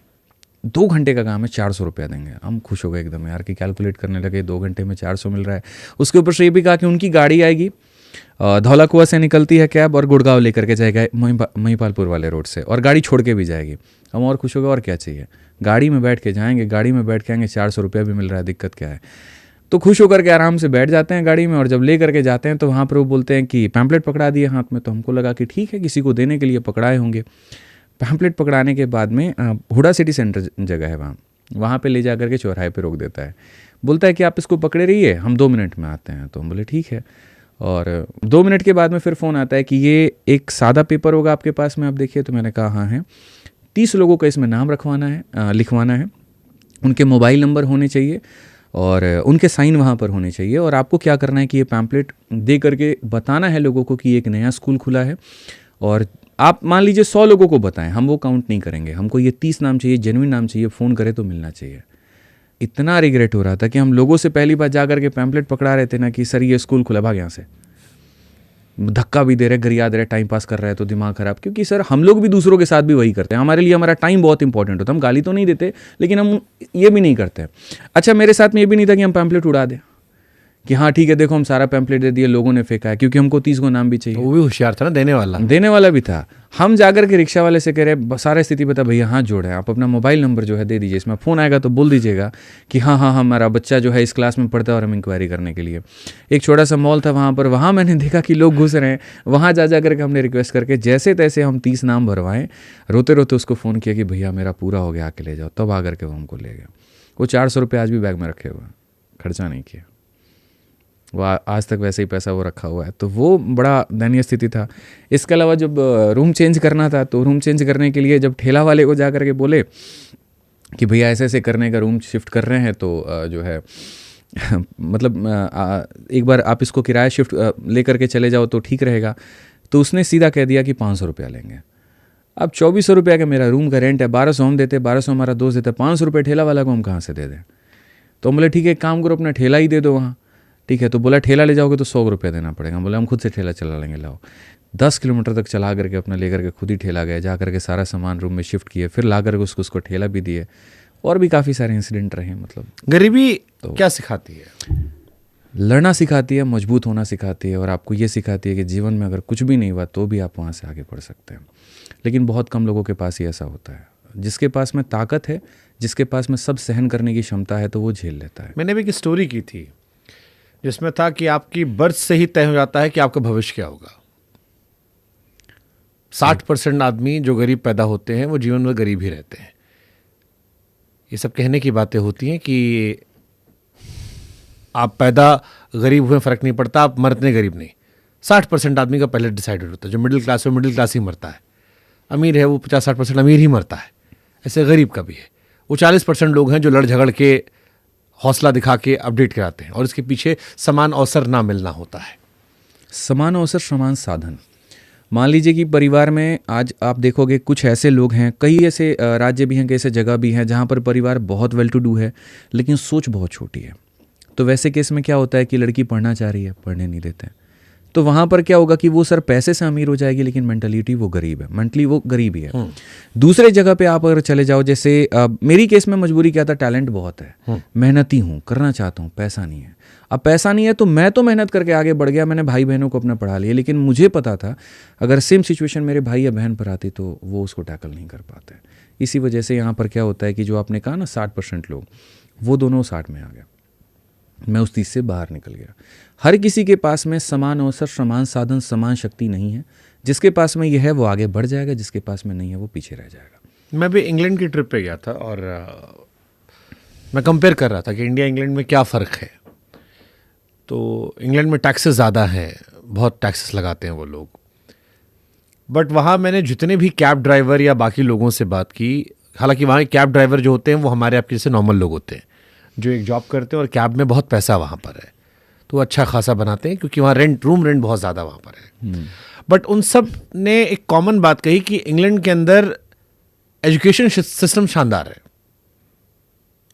आप कितने भी गरीब हों या कितने भी रईस हों, वहाँ पर 90% लोग सरकारी स्कूल में जाते हैं, और वो सरकारी स्कूल भी डिसाइडेड है कि आपके घर के 3 किलोमीटर के दायरे में स्कूल जो होगा, ऐसा नहीं कि आप कोई भी स्कूल ले सकते हैं। सेम हॉस्पिटल का था। तो मैंने उनसे पूछा कि किन तरह के लोगों, ये विदेश से जो लोग आते हैं, किस तरह के लोगों के लिए अच्छा ये शहर है।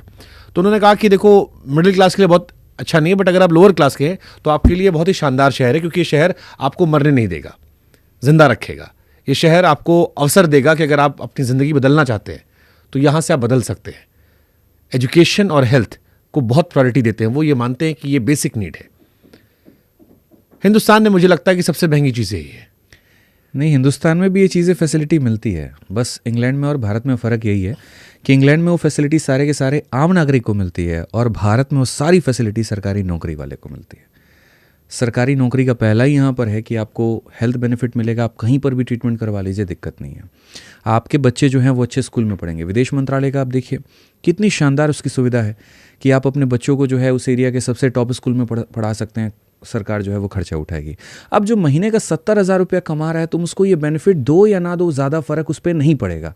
आपको ये बेनिफिट तो उसको देना चाहिए ना जो यहाँ पर नहीं क्षमता उतनी रखता है, जिसके पास में उसकी ताकत नहीं है लेकिन उसकी सोच बहुत बड़ी है, उसकी मेहनत बहुत बड़ी है। बट तो आप आज के सरकारी स्कूल में जो बच्चे पढ़ते हैं, अनफॉर्चुनेट टू से कि वो मिड डे मील के लिए पढ़ते हैं। पढ़ कहाँ रहे हैं सर? छत के नीचे दब के मर रहे हैं। वो पढ़ना तो वो होता है ना जहाँ पर शिक्षा दी जाए।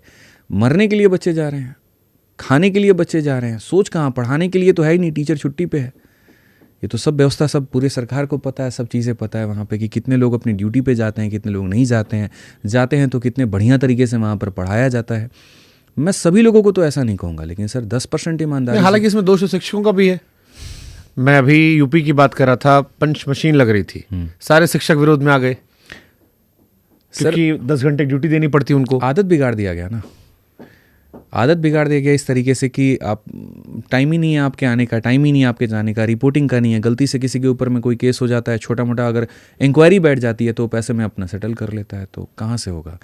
इतना मान करके चलिए सर कि जिस दिन जो ये सारे के सारे अफसर हैं जो नियम बनाते हैं, उनके बच्चे उस स्कूल में पढ़ने लगे जहाँ आम नागरिक का बच्चा पढ़ रहा है, उनके बच्चों की या उनके खुद की ट्रीटमेंट उस अस्पताल में होने लगी जहां नॉर्मल लोगों की ट्रीटमेंट हो रही है, तो उस दिन आपका भारत आगे बढ़ जाएगा। बट ये पॉसिबल थोड़ी ना है। नहीं है पॉसिबल। कुछ तो अप्लाई कर सकते हैं। मान लीजिए कि जो टीचर है वहाँ पे अगर उसके 2 बच्चे हैं, 3 बच्चे हैं, कुछ महीनों के लिए, कुछ साल के लिए अपने एक बच्चे का तो एडमिशन उसमें मैंडेटरी कर दें। तो और जुगाड़ लगाता है कि हमारा बड़के वाले स्कूल में करवा दीजिए। हमारे यहाँ तो ये सिस्टम है ना कि एक किडनी बेच के भी स्कूल का एडमिशन कराना हो, और स्कूल भी आजकल गजब। सर जब टीचर अपने पढ़ाए गए स्कूल में अपने बच्चों को नहीं पढ़ा सकता है तो फिर बाकी लोगों के लिए क्या? ये तो मेरे कज़न हैं, वो ऑस्ट्रेलिया में रहते हैं और वो लौट कर आए और उन्होंने कहा मैं हिंदुस्तान नहीं लौटूंगा। तो मैंने कहा क्यों नहीं लौटोगे आप? तो उन्होंने कहा यार मैं अपनी बच्ची का एडमिशन करवाने गया था और उसके साथ एक उसके जो पेरेंट्स आए थे, तो उनके पेरेंट ने दिखाया कि बेटा ये साइन देख रहे हो, ये तुम्हारे ग्रैंडफादर के टाइम में लगा था। तो he said I was shocked कि यार ये 3-4 पीढ़ी से एक ही स्कूल में पढ़ रहे हैं। तो उन्होंने कहा यार हमारे यहाँ सवाल ही नहीं पैदा होता, किसी फैमिली में आप उठा लो जो मेहनत करके आगे बढ़ गई उसमें भी और जो पीछे रह गई उसमें भी, कि एक ही स्कूल में हम पढ़ते चले गए हों। देन ही सेड कि हमारे यहाँ दुनिया में हम जेनरिक दवाइयाँ बांटते हैं। जैसे अभी मैंने एक स्टोरी NDTV पे फर्स्ट डे की थी कि अमेरिका में हम जेनरिक दवाइयाँ बांटते हैं और हमारे यहाँ उन्हीं जेनरिक दवाइयों को हम नहीं यूज़ करते क्योंकि हमारे यहाँ एक्सपेरिमेंट होता है मल्टीपल लेवल पे।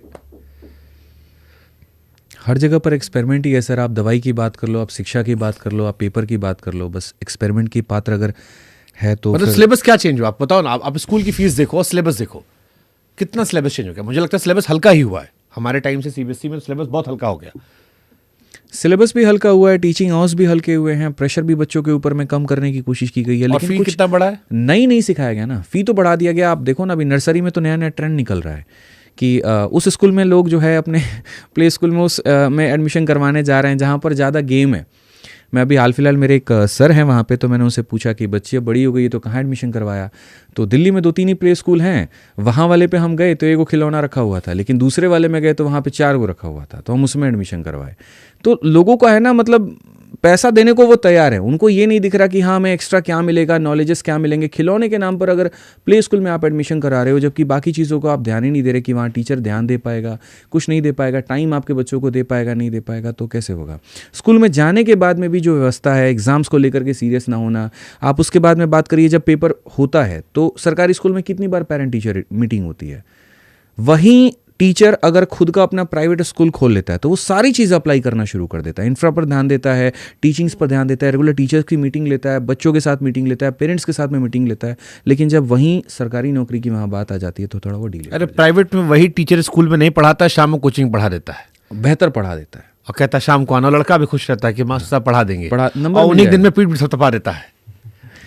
ये तो हमारे टाइम में भी रहा है कि हमारे वाले फलाना टीचर जो शाम को कोचिंग पढ़ाते हैं, पढ़ाते हैं तो घर इनके पे यहाँ जाकर। पढ़ेंगे तो एग्जाम पता भी लगता है क्या क्या आ जाएगा। हाँ। 60-70% बता भी देते थे। बता भी देते थे, इनडायरेक्ट में बता देते थे, तो पढ़ के चले जाओ। हाँ, लेकिन ऐसे आगे नहीं बढ़ सकते ना सर। मतलब हमारे यहाँ तो पूरा एजुकेशन सिस्टम स्कैम लगता है मुझे। ऐसा नहीं है, कुछ चीज़ें बहुत अच्छी हैं। अगर आप आईआईटी को देखो तो बहुत अच्छा कर रहे हैं वहाँ पे।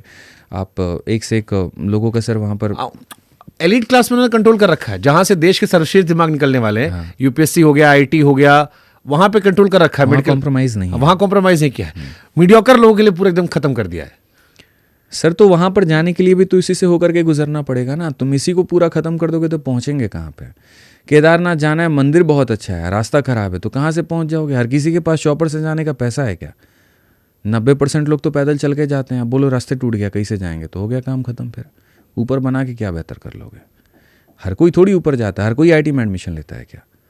बहुत ऐसे लोग हैं वहाँ पर आईटी की सोचते हैं, तैयारी करने जाते हैं, पेपर देते हैं, नहीं होता, उनको एसएससी में आना पड़ता है, उनको बाकी एग्जाम्स में आना पड़ता है। तो इसका मतलब दिमाग में ये बच्चा बिठा ले आईआईटी हो गया तो ठीक है, नहीं तो जीवन मेरा खत्म है। अनफॉर्चुनेट बट ठीक है। आपके कई सारे रील्स मैंने देखी। एक रील थी आपकी, ये गर्मी बहुत है, पढ़ाई कैसे करें? वो रील हमने बनाई थी बच्चों को थोड़ा मोटिवेट करने के लिए। असल में एक मैं भी रात में ऐसे बहुत रील देखते रहता हूँ, तो मैंने वहाँ पर देखा कि एक स्टूडेंट है, परेशान है, और उसको ऐसा लग रहा है भाई गर्मी बहुत है, मैं नहीं पढ़ूंगा। लेकिन जस्ट उसी के साथ में अटैच करके दिखा दिया जाता है कि इसी गर्मी में तुम्हारे पिता देखो कितनी ईंट उठा रहे हैं, तुम्हारे पिता रिक्शा चला रहे हैं, तुम्हारे पिता ये काम कर रहे हैं। मैंने तुरंत रात को अपनी टीम को कहा कि बस यहाँ पर उस लड़के का अगर हम वीडियो डाल दिए तो कॉपीराइट मार देगा, उसकी जगह मैं एक्टिंग कर लेता हूँ और बाद वाला पार्ट रख दो, ताकि उद्देश्य सिर्फ ये हो कि बच्चे को ये समझ में आ पाए कि परिस्थितियाँ दोनों लोगों के लिए समान है। एक का हिम्मत हार गया तो वो रुक गया, दूसरे ने अपनी हिम्मत से जीत हासिल कर ली। तो एक संदेश था वो। विच इज ट्रू ऑल्सो कि बेटा आज इस गर्मी में पढ़ लो, नहीं तो कल को ये करना पड़ेगा, वो ज़्यादा तकलीफ देगा। ज़्यादा तकलीफ देगा। ओके, सरकारी नौकरी लोग क्यों लेते हैं भारत में, या क्यों सरकारी नौकरी का मोह है, खासतौर पर यूपी बिहार जैसे राज्यों में? सर एक तो शुरू से क्रेज़ रहा है। बीवी अच्छी मिलती इसलिए? नहीं, बिल्कुल नहीं।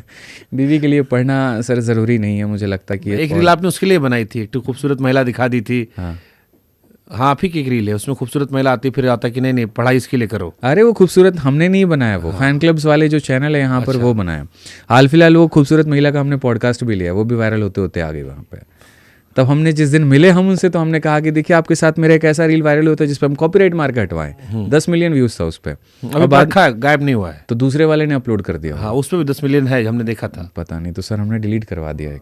भेजिएगा, उस पर भी हम कॉपीराइट मार देंगे, ठीक है? क्योंकि ये गलत मैसेज आता है ना, मेरे लिए भी वो इमेज की थोड़ी खराब बातें हो जाती है। ब्याह नहीं हुआ आपका अभी ना? नहीं, अभी नहीं। इसीलिए गलत मैसेज आपको डर लग रहा होगा कि अगली वाली आएगी तो दिक्कत हो जाएगा। नहीं, दिक्कत की बात नहीं है, मतलब गलत वे में है बस ये।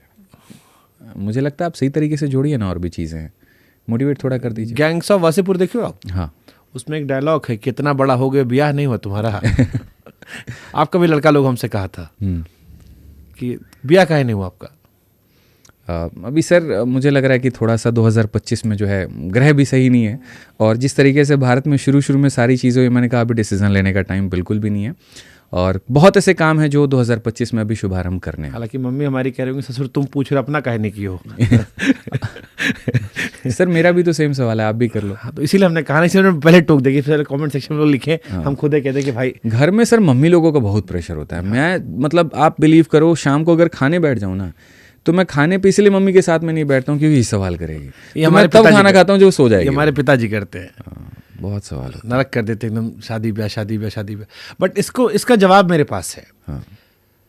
किसी भी परिवार में जो पहला व्यक्ति घर की परिस्थितियां बदलता है, उसे ज़्यादा मेहनत करनी पड़ती है, ज़्यादा समझौता करना पड़ता है। बिल्कुल सही है। आज आपके परिवार का जो स्टैंडर्ड बदला होगा, जो एक अपग्रेड आपने किया, वो इसी मेहनत, इसी त्याग की वजह से था। अगर वो सारे सुख आप लेते तो आपका परिवार आज उन लाभ को नहीं ले पाता। तो कई बार एक व्यक्ति समझौता करता है ताकि उसके परिवार में, उसके खानदान में, उससे जुड़े हजारों लाखों लोग उसका बेनिफिट उठा पाए। अपने आप को तपाना पड़ता है दूसरों को उठाने के लिए। वो जो हमारे गांव में लोग कहते हैं कि भैया हम टीवी देख रहे थे, वो एक दिन की तपस्या नहीं है, उसके पीछे कई दिन की कहानी है। तो उस कहानी में अगर मौज काट रहे होते तो हम भी गाँव में बैठे होते। सर हमारे ऊपर में थोड़ी सी भूख भी बहुत बड़ी है। मुझे ऐसा लगता है कि ये चीज़ प्राप्त कर ली तो दुनिया को लगता है ये बहुत बड़ी है। मेरे केस में ऐसा है कि मुझे छोटी चीज़ नज़र आती है। मुझे लगता है कि यार अभी पाया ही क्या है, थोड़ा और मेहनत करते हैं।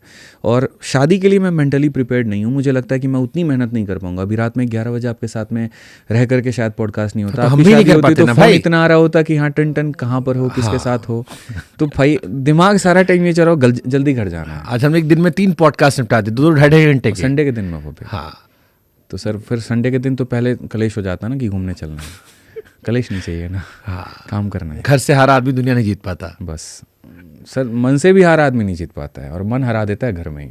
तो जैसे खान सर अपना ब्याह किया अभी, उनकी तो मम्मी चूज कर ली थी, मम्मी की बात मान लिए वो। हालांकि हमने उनसे पूछा, हमने गर्लफ्रेंड वर्लफ्रेंड थी, कहे नहीं थी, लेकिन आसपास बहुत लोग रोए थे तो हम सीख गए थे। जरूरी है सर। डर लगता है आपको शादी ब्याह से? थोड़ा सा लगता है सर। अगर गलत पार्टनर अगर मिल गया तो फिर खत्म सारी चीज़। हाल है बहुत सर डर लगता है। क्यों? हमने जीवन में सब कुछ कुर्बान किया, इतनी मेहनत की, इतना मतलब एम्पायर अपनी चीज़ें बनाई, बच्चों का प्यार कमाया, और एक इंसान गलत आने की वजह से न सिर्फ आप फाइनेंशियली टूटते, आप मेंटली इतने टूट जाते हो कि आपको आपके काम पे फोकस नहीं होता है। आप सुबह निकलते हो तो एक लड़ाई के साथ में, आप शाम को आ रहे हो तो उस चीज़ के साथ में, सर वो तोड़ देता है इंसान को। उसके बाद उसका टैलेंट पर कम ध्यान होता है। तो फिर गुरुजी के पास का क्या समाधान है? गणित का समाधान तो है, सर वो तो किस्मत की बात है, समाधान किसी के पास नहीं है। नहीं तो हमारे यजुवेंद्र चहल जी काहे इतना मतलब जा रहे होते। खुश हैं आजकल वो? सर कुछ पल की है। अरे भाई विवादित हो जाएगा। नहीं एक बात करें सर, कुछ पल की इसीलिए है ना क्योंकि शादी जब तक मुकम्मल मुझे लगता है कि नहीं होती है ना, तब क्या कहें सर, छोड़िए हटाइए। ठीक है। पहले लड़की या पहले नौकरी? पहले नौकरी। क्या है सर? क्योंकि वो एक ऐसी चीज़ है जो मेरे साथ साथ मेरे आने वाले कई सारे पुश्तों को भी आगे बढ़ा सकती है। जो एक ऐसी चीज़ है यहाँ पर जो मेरे माँ बाप के सपने को पूरा कर सकती है। वो एक ऐसी चीज़ है जिसके आधार पर मेरे माँ बाप दम पर ये बात किसी के आगे भी ये कह सकते हैं कि हाँ ये मेरा लड़का है। ठीक है। कुछ छात्रों के लिए अपने सवाल रखे थे। सरकारी नौकरी की तैयारी शुरू करने वाले नए छात्रों क्या कहेंगे? ट्विटर अकाउंट बना के आओ? नहीं, बिल्कुल नहीं।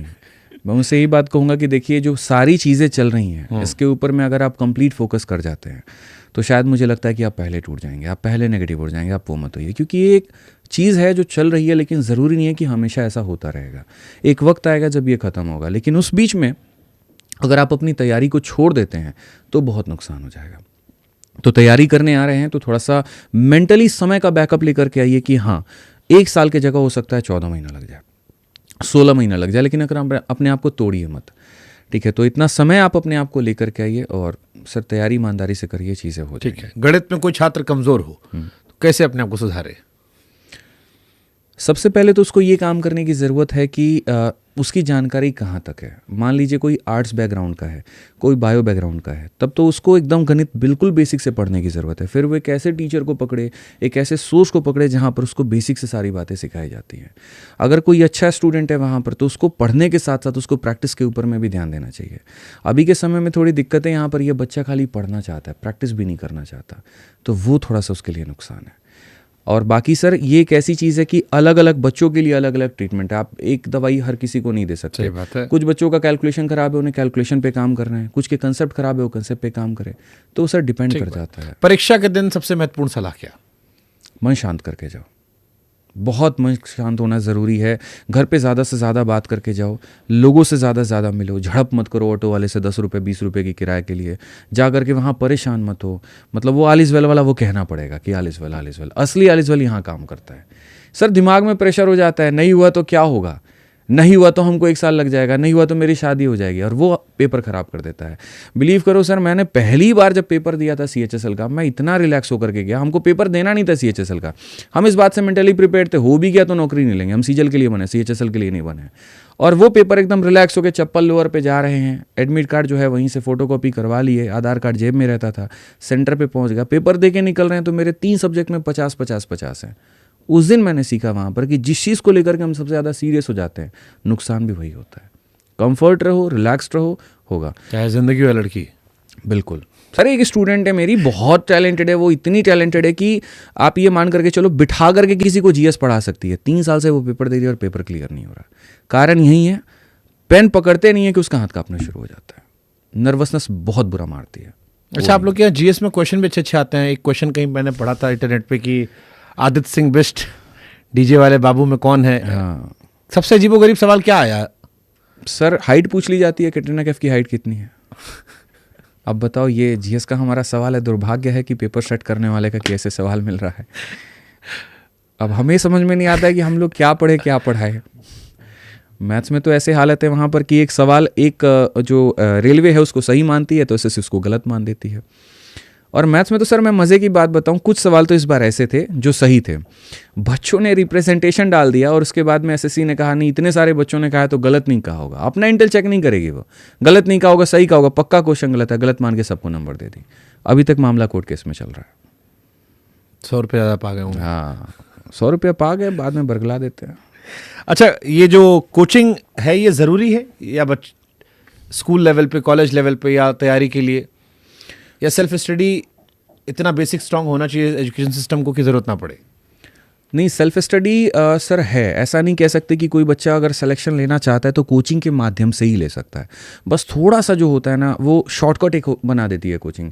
सेल्फ स्टडी से जो चीज़ आप 6 महीने में सीखोगे, कोचिंग में वो टीचर आपको 1 महीने में सिखा देगा, क्योंकि उसने खुद बहुत मेहनत की है। मान लीजिए कि एक क्वेश्चन है, आप अपना दिमाग लगाएंगे ना तो आपको हो सकता है एक छोटा सा रास्ता मिले। मैं अगर उसके ऊपर मैं अपना दिमाग लगा दूंगा तो मैं उसके 4 तरीके आपको बता दूंगा कि ऐसे बन सकता है, क्योंकि मैं आए दिन वहीं पढ़ा रहा हूँ, मेरा आए दिन गणित पर ही दिमाग चल रहा है। तो यहाँ बच्चे का समय बच जाता है।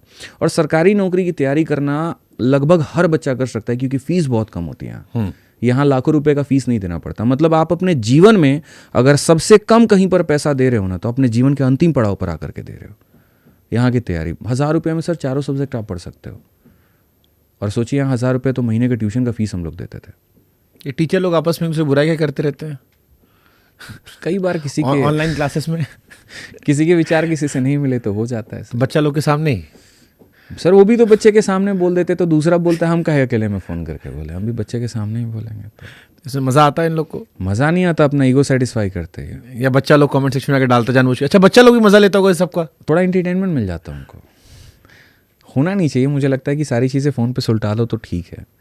कुछ लोग इसके ऊपर काम कर रहे हैं, अब बेहतर है। इंटरेस्टिंग। सबसे बड़ा सबक क्या रहा ज़िंदगी में आपका? सर, सबसे बड़ा सबक मेरे लिए टीचिंग लाइफ में अगर आप भूलेंगे तो कंट्रोवर्सी रहा। मैंने ऐसे छोटी सी कुछ गिफ्ट की बात की थी बच्चों को कि अगर आप सेलेक्ट हो जाते हैं तो मैं आपको ये दूंगा। हालांकि वो एक मेरी बचकानी सी चीज़ थी। मुझे लगता है कि जब नया नया जोश होता है ना तो हम बहुत कुछ करने की कोशिश करते हैं, और उसी में से एक वो भी था। उसके बाद कंट्रोवर्सी हुई, काफ़ी सारी चीज़ें हुई, लोगों ने अलग अलग तरीके से मुझे ट्रोल भी किया, वीडियोज़ भी बनाए, सारी चीज़ें की। तो वहाँ पर मम्मी ने समझाया बहुत सारी बातें कि कई बार आपको जीवन में ठहर करके। बोलेरो वाला आप ही का था क्या? हाँ, बोलो थार था। तो यहाँ पर वो उन्होंने मुझे काफ़ी कुछ समझाया। अच्छा, मैं किसी और टीचर की तैयारी कर रहा था, उन्होंने मजाक उड़ाया था इसका, इसलिए मुझे याद आ गया। बहुत सारी चीज़ें थी। तब सर मैंने सीखा कि ज़िंदगी में ज़रूरी नहीं है कि किसी बात को एकदम आवेश में आकर के आप जोश में कह दीजिए। हालांकि मैं कैपेसिटी रखता था, बट वहाँ से सर बहुत कुछ सीखने को मिला। थोड़ी गंभीरता सीखने को मिली कि आप थोड़ा गंभीर बनिए तो ज़्यादा अच्छा है। आवेश में मत आ जाइए, तुरंत किसी को रिप्लाई मत दे दीजिए, थोड़ा वक्त लीजिए, सोचिए, समझिए। कहीं पर अगर आपकी गलती नहीं भी है तो गलती मान करके चलिए, आगे बढ़ने में बहुत मदद मिलेगा। मेहनत या किस्मत? Last question. मेहनत। मैं हमेशा मेहनत को आगे बढ़ाऊंगा किस्मत के आगे। किस्मत रही एक जगह पर मौका दे सकती है, मेहनत रही तो हर जगह पर तुम्हें उठाएगी। मैंने ग्रेजुएशन में मेहनत की थी, उसका परिणाम मुझे बहुत अच्छे तरीके से सरकारी नौकरी की तैयारी में मिला। सरकारी नौकरी की तैयारी बहुत अच्छी की, जिसमें गणित बहुत शानदार तरीके से मैंने सॉल्व किए, क्वेश्चंस के नए नए मेथड निकाले, तो उसने मेरे टीचिंग में मदद की। तो मेहनत हमेशा सर्वोपरि होती है। ओके, अगर एक यंग आज से 15 साल पहले अपने आप को सलाह देनी हो, 15 साल पुराने वर्जन को, क्या सलाह देंगे आप? सलाह ही दे रहे होते कि थोड़ा सा जो है और कर्जा बेशक ले लिए होते, मंजूर होता, लेकिन ये कोचिंग पढ़ाने में जो टाइम वेस्ट किया वो नहीं किया होता। तुरंत यहाँ और पहले उम्र में और जल्दी जो है सक्सेसफुल हो जाते और चीज़ों को हम आगे बढ़ा पाते। तो जो मैंने बाकी चीज़ों में समय दिया, बाकी के पार्ट टाइम के जॉब्स में, बाकी की चीज़ों में, वहाँ पर वो अगर मुझे नहीं मिलता तो शायद मैं और आगे होता। देश का सबसे अच्छा शिक्षक कौन है? सर, एक नाम नहीं ले सकते, कई सारे शिक्षक हैं जो देश को आगे बढ़ा रहे हैं। आप यूपीएससी, अगर आपके फेवरेट में से यूपीएससी कोचिंग के लिए बात कर लेते हैं हम। मेरे फेवरेट में आप बात करोगे तो विकास दिव्य कीर्ति। क्या है विकास दिव्य कीर्ति? चलो मैं 3 ऑप्शन देता हूँ। हाँ। खान सर, विकास दिव्य कीर्ति या अवध ओझा? सबसे फेवरेट टीचर कौन? सर सारे ही फेवरेट है, ऐसा नहीं है, मतलब खान सर भी बहुत अच्छे दोस्त भी हैं, शादी में गया भी था मैं उनके। उनकी भी विचारधारा अलग है। उनकी विचारधारा ज़मीन वाले बच्चों को जोड़ने में बहुत ज़्यादा मदद करती है। वो बातों को इतनी सरलता से समझा पाते हैं कि बच्चा कनेक्ट कर पाता है। टेक्निकली वो राफेल को भी ऐसे बता देंगे कि बच्चे को 4-5 पॉइंट याद हो जाएगा। नक्शे से वो बता देंगे भारत कहाँ पर है, आसपास क्या है, इंटरनेशनल रिलेशंस जो है वो सारा बता देंगे। और विकास देवीकीर्ति सर की बातें इसलिए अच्छी लगती है क्योंकि वो हवाई बातें नहीं करते, वो जीवन की वास्तविकता के ऊपर में बात करते हैं, कठिन परिस्थितियों से अपने आप को निकालने की बात करते हैं, देश के शिक्षा व्यवस्था के बारे में बात करते हैं। और ना सिर्फ उनकी वीडियो बच्चे देखते हैं बल्कि माँ बाप भी देखते हैं उनके, तो मुझे इसलिए भी वो अच्छे लगते हैं। तो एक अगर चुनना, अवध ओझा, विकास देवीकीर्ति, खान सर। सर जिस उम्र में मैं हूँ, इस उम्र में जो मेरी सीखने की चीज़ें हैं वो मैं विकास सर से नहीं सीख पाऊँगा, तो मेरे लिए वही है। Okay, interesting choice. हमारे ओझा जी भी जिंदाबाद। हालांकि पहला शेर ओझा जी का ही था, शिक्षा शेरनी का दूध है। ओझा जी पॉलिटिकल हो गया ना अब थोड़ा सा, बहुत मोटिवेशन रहता था लेकिन थोड़ा सा ये हो जाता है कि सर अभी पॉलिटिकल हो गए हैं और थोड़ा सा पढ़ाई से मुझे लग रहा है कि दूर हो गए। हालांकि वो बहुत अच्छे शिक्षक हैं, मैं बहुत पहले उनसे मिला हुआ हूँ। मुझे ऐसा लगता है कि जब अन अकेडमी का हमारा एक मीटअप था तो मैंने सर से कहा था, सर एक सेल्फी चाहिए मुझे आपके साथ में। तो उन्होंने कहा हाँ ले लो, बढ़िया है, सारी चीज़ें बढ़िया। लेकिन जब चुनाव के दौरान थोड़ा सा क्या होता है ना सर, चाहे मैं हूँ या स्टूडेंट भी है, गुरु के लिए एक अलग आदर सम्मान होता है। लेकिन जब आप पार्टी से जुड़ जाते हैं तो वहाँ पर कुछ ऐसे भी बच्चे होते हैं जो उस पार्टी को सपोर्ट नहीं करते, वो कट जाते हैं। हालांकि ऐसी बातें निकल जाती हैं जो आपको पार्टी को खुश करने के लिए कहना पड़ता है, तो वो थोड़ा सा वो इमेज को थोड़ा कम करता है। चलिए, आप लोग को आपके आंदोलन के लिए बहुत सारी शुभकामनाएं, और हमारे स्तर पे कोई सहयोग रहेगा सो बताइएगा, टीवी के माध्यम से, सोशल मीडिया के माध्यम से, क्योंकि लड़ाई महत्वपूर्ण है। आपकी कहानी भी इंस्पायरिंग है और मुझे लगता है कि आप जैसे लाखों बच्चे होंगे, एक परीक्षा सिर्फ एक व्यक्ति की नहीं, उसके पूरे परिवार की कहानी बदल सकती है। और ये हक कम से कम फेयर उसे मिलना चाहिए। सर मेरा बस एक ही रिक्वेस्ट है आपसे यहाँ पर कि अगर कभी भविष्य में हमारे डीओपीटी मिनिस्टर साहब यहाँ पर आते हैं तो उनसे सवाल पूछिएगा कि जो सरकारी नौकरी तैयारी करने वाला छात्र है उसको किस हद तक आप यहाँ पर परेशान करेंगे, किस हद तक का पेशेंस उसको लेकर के आना पड़ेगा, या कभी ये क्या ये व्यवस्था सुधरने वाली भी है कि नहीं है।